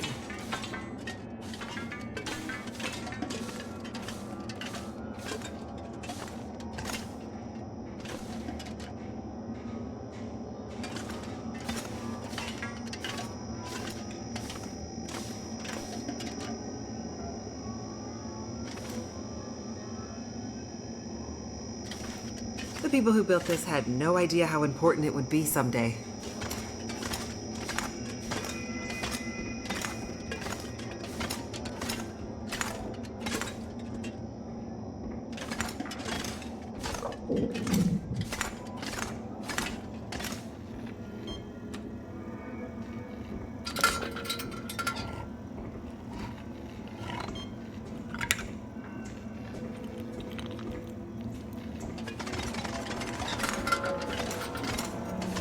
Well, there she is, the Suzuki Radio Telescope. Isn't she beautiful? Lit up by the Aurora, no less. I've never seen it so bright. It's massive. Let's hope we're not too late.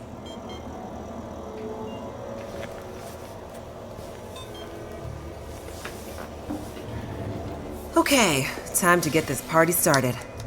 There's a fair bit of interference. Keyboard is glitching a bit. Can't be helped, we're way past long shots at this point. Loading the program. Now. Are you in place? I'm seeing some spikes on the sensors at the peak. Shouldn't be long now. What do you need me to do? Okay, this is the tricky part. I'm gonna have to run the program and update the code in real time to modulate for the aberrant magnetic field and... Jace. So I'll be busy focusing on that. Meanwhile, once the telescope grabs a signal, we'll need to follow the source. The new data will help flush the buffers, and the data in the buffers will get pushed to Dr. Atwood's workstation for processing. It's an archaic system, but best I could do with 30-year-old technology. I'm still not clear on what you need me to do. You're a pilot, right? Yep. Know how to adjust your heading to follow a radar beacon? Yeah, I have a pretty good idea. Same principle. Grab the big metal wheels at the base of each leg of the telescope sensor assembly. You'll see a bunch of numbers around the edge. When my program outputs specific bearings, I'll shout them to you. And then you have to find a way to match those bearings as quickly as you can. Sounds easy enough. The timing has to be perfect. Got it. Like, exactly perfect. I hear you loud and clear. Did you say you got here after crashing your plane? Don't start. Get ready. I'm seeing some power spikes. Something big. It's happening.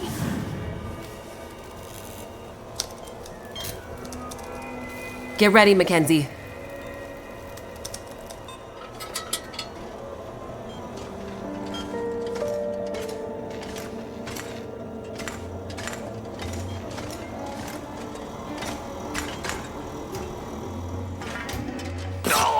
What a mess. Look for the wheel, Mackenzie.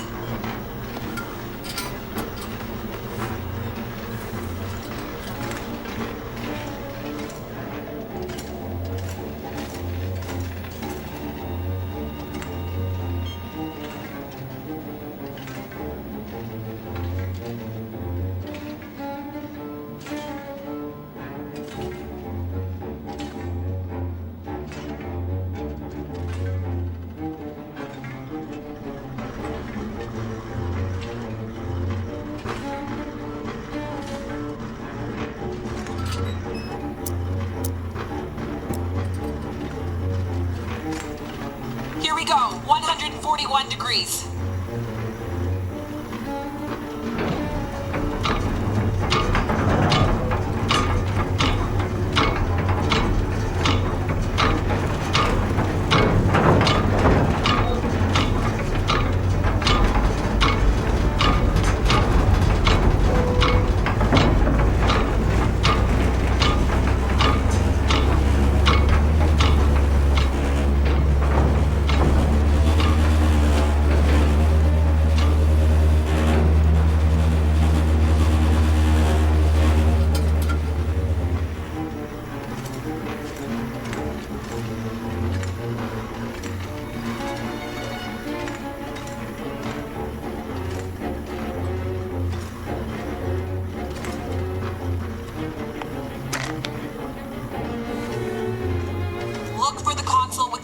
feel on it. Come on, Mackenzie. How am I supposed to find anything down here? There's gotta be a way through here. What's taking so long down there? Where's the damn wheel? The dish is huge.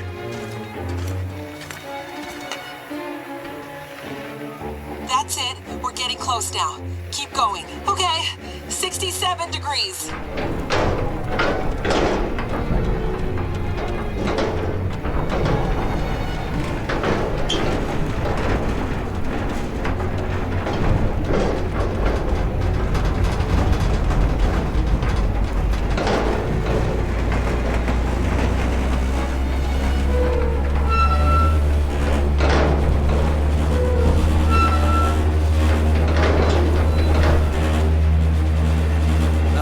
Jace? Everything okay over there? Don't worry. Keep going. Last bearing incoming. Come on, you sweet, sweet program. Don't let me down.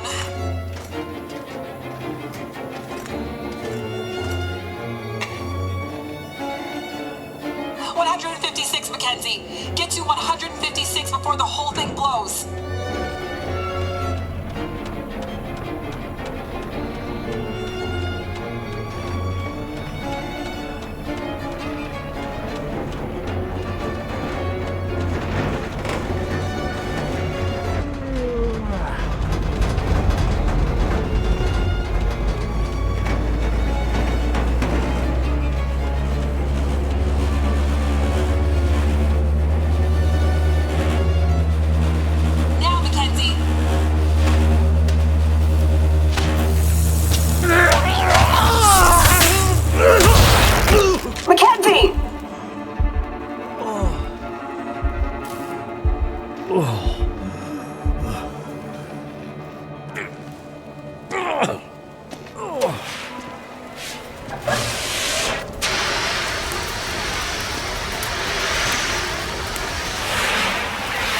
The program? She did the most any program can hope to do. Her job. Now let's hope Dr. Atwood got what she needed. Because this gear is toast.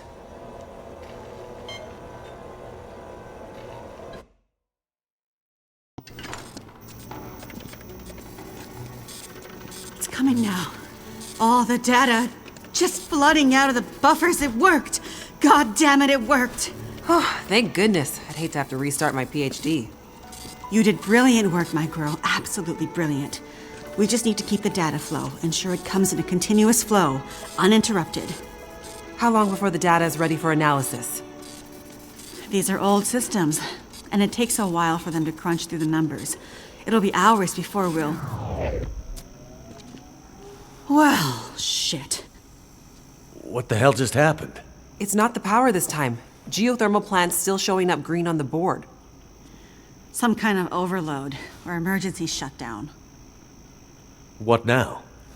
Now we do this the old-fashioned way. We start combing through the numbers. I'll get us some light.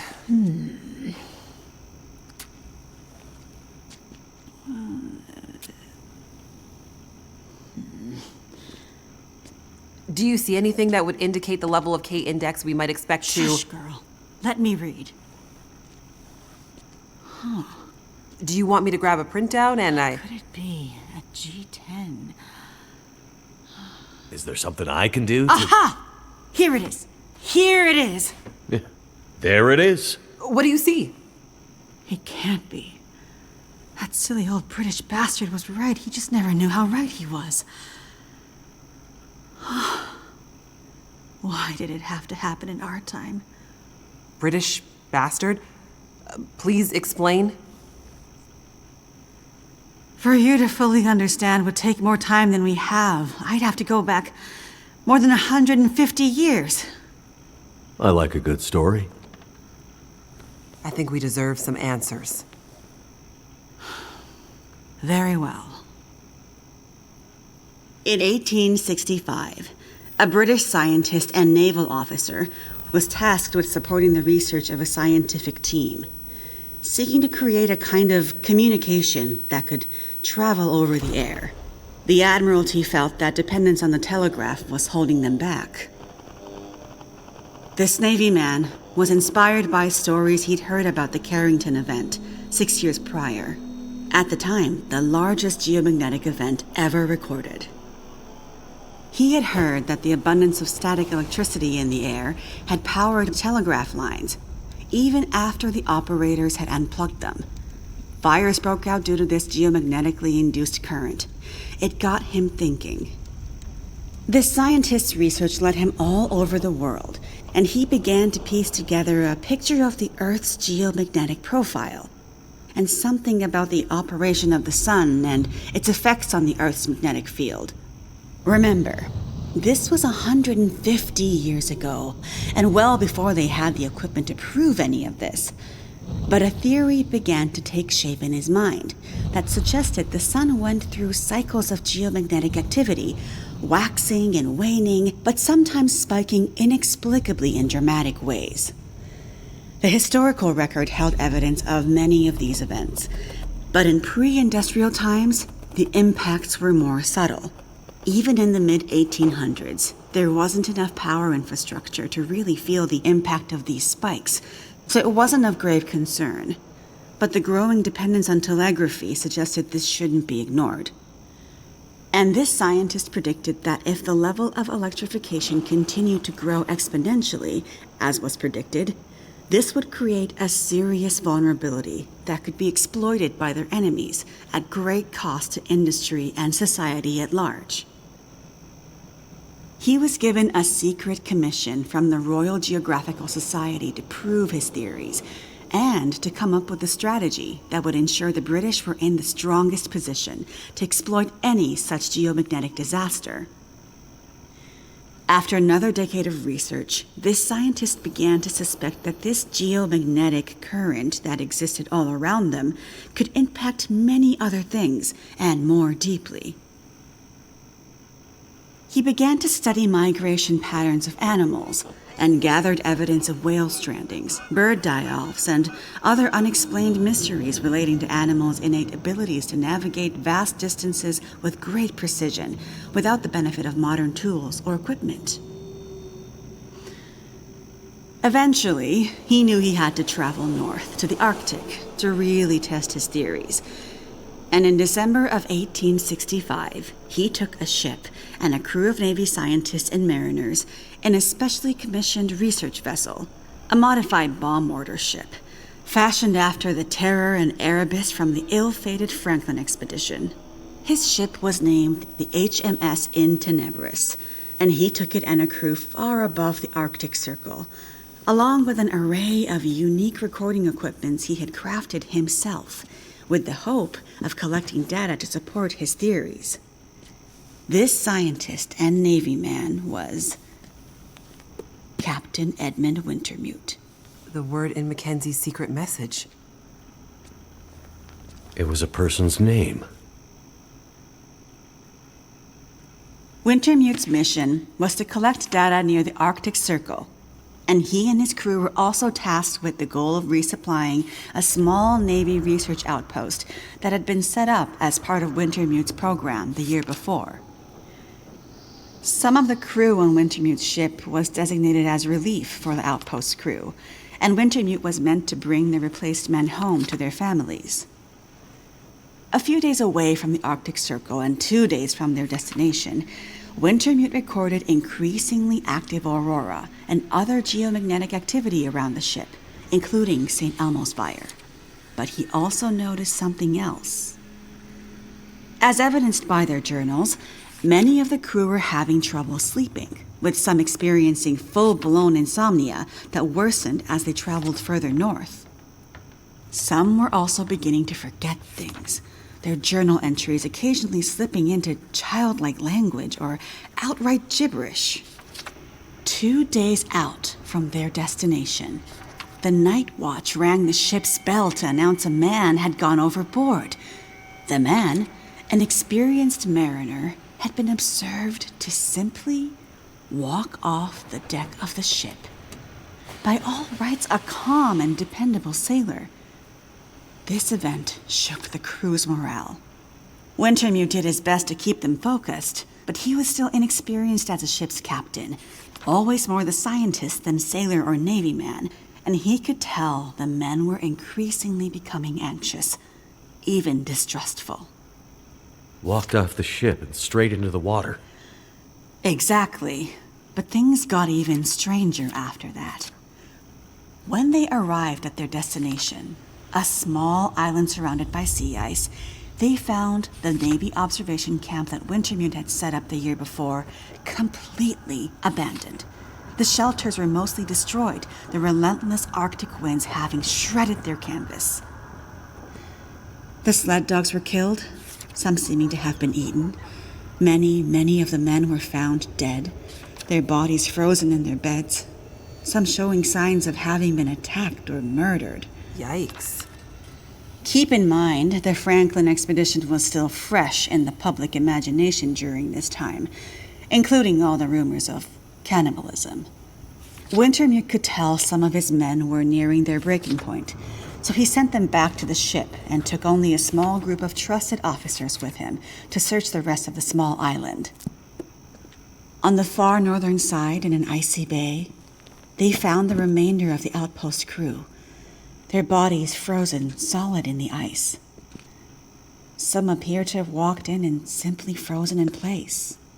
Jesus. And I thought we had it bad. Not wanting to completely abandon his research, but also recognizing the fragility of his situation, Wintermute kept a small group of trusted and hardy men with him.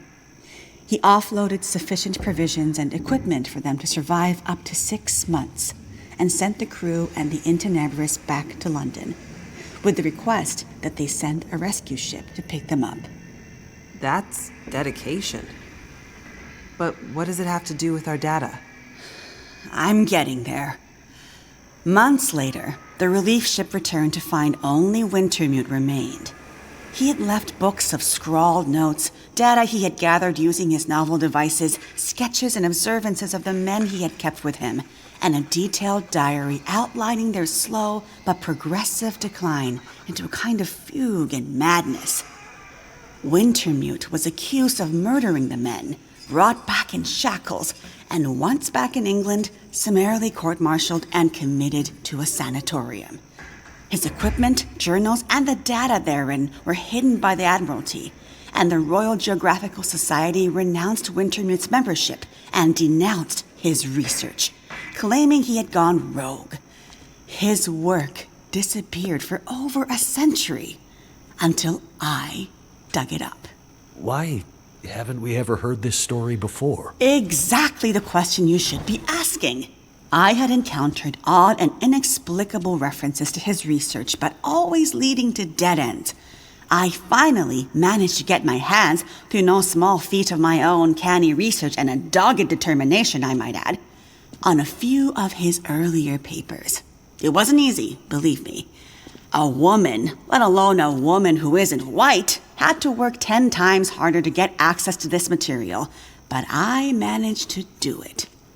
I spent the next 20 years piecing it together, tracing the fingerprints of Wintermute's theory, collecting his data, analyzing, and then adding to his research with research of my own using increasingly modern equipment.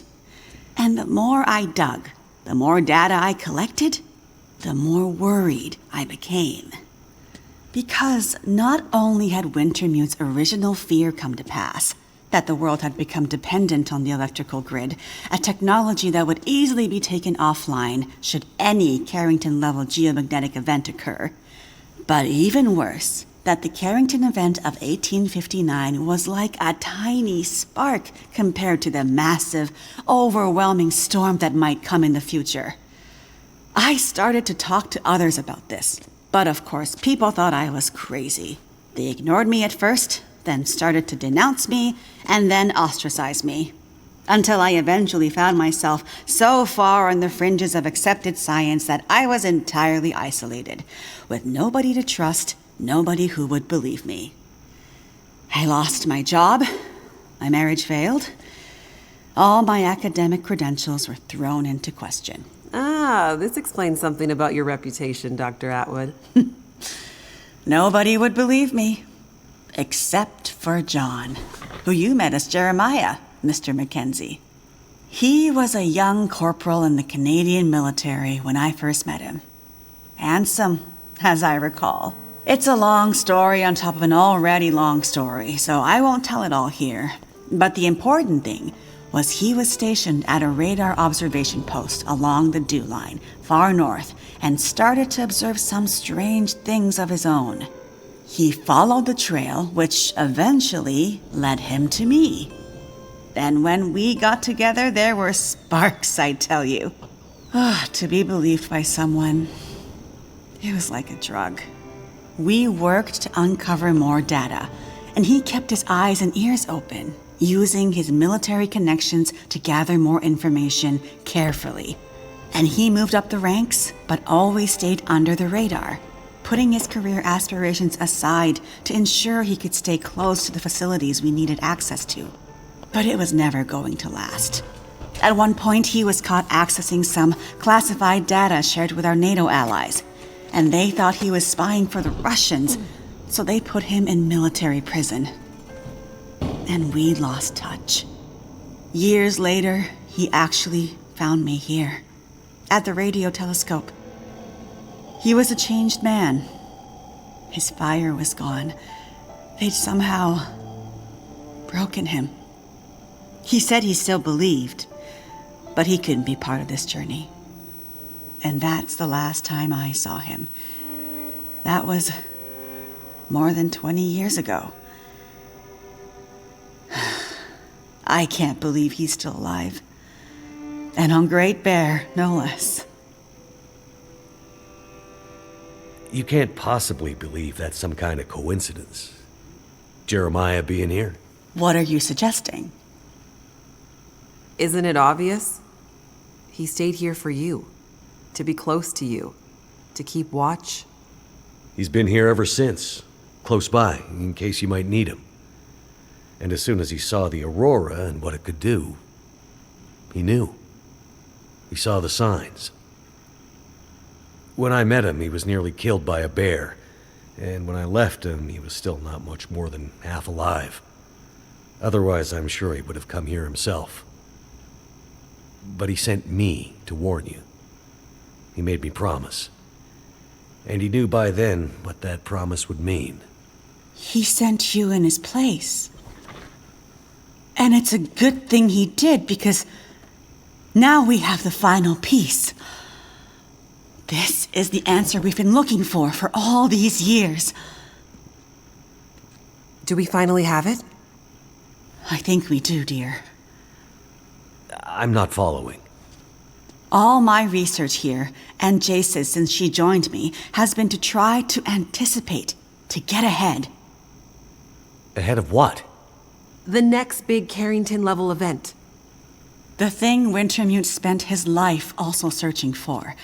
And others, lesser scientists, industrialists, crackpots, even here on Great Bear. The island's unique geologic strata and northern latitude created a perfect test bed for geomagnetic research. Even a few decades ago, a German industrialist named Rudiger. But that's not important. Dr. Atwood, do we know the terminus? We do, my dear. And when is it coming? Do we have time to prepare? No, dear. It's already too late. It's already started. What does that mean? It means we're in a new geomagnetic normal. What you've seen so far is really just the beginning. Things will get much worse from here on out. But how long will it last? Carrington was over in a few days, weeks at most. Oh, this is much bigger than Carrington. How long, Doctor? I hesitate to say. With the data I have, I can only offer a vague range. 40 to 400. Hours? Days? Years. Wintermute tried to warn us 150 years ago, but nobody listened. And now we're at the very beginning of a geomagnetic storm. A disaster of such proportion we've not seen its like in recorded history. The power grid is down, Everything humanity has built over the last 100 years or more, based on technology, electronics, everything based on the integrated circuit, electricity, it's gone. It's all gone. Nature is changing, and soon we'll begin to see the impact on people. We won't emerge unscathed. And this period of darkness will last from 40 to 400 years. A new dark age. The long dark. And what humanity will exist on the other side of it, I cannot even begin to guess. Then I need to warn her. I need to get to Perseverance Mills. You're talking about your ex-wife, the doctor? Astrid will be there. And she needs what's in this hard case. What's in the case? And what kind of doctor? She's a researcher. Insomnia, memory loss, fugue states. I think she stole some experimental meds. She's trying to help a friend. A child that's suffering from some mysterious illness. I'm not sure. Go to her. Regardless of what's in the case, you can bring her here. Her and anyone else you care about. We have to think about the survival of the species now. But what can we possibly do here? Oh, Jace, my silly girl. Have you forgotten what this facility is built on? I just know it's some government thing. Before it was repurposed for use with the radio telescope, this was an observation post for monitoring satellite communications. Mostly American, Russian, some Chinese, Cold War stuff. But why here? Who would think we'd be spying from here? Exactly. A few floors below us are the magnetically shielded dorms and storerooms designed for the folks who used to live and work here, back in the Cold War. The whole place is basically a big bunker. Right. And the team that built the geothermal plant left various supplies behind. Exactly. There's probably enough dry rations and assorted supplies there to feed dozens of people for a couple of years. Survival of the species, huh? I'm afraid so. Then I better get to it.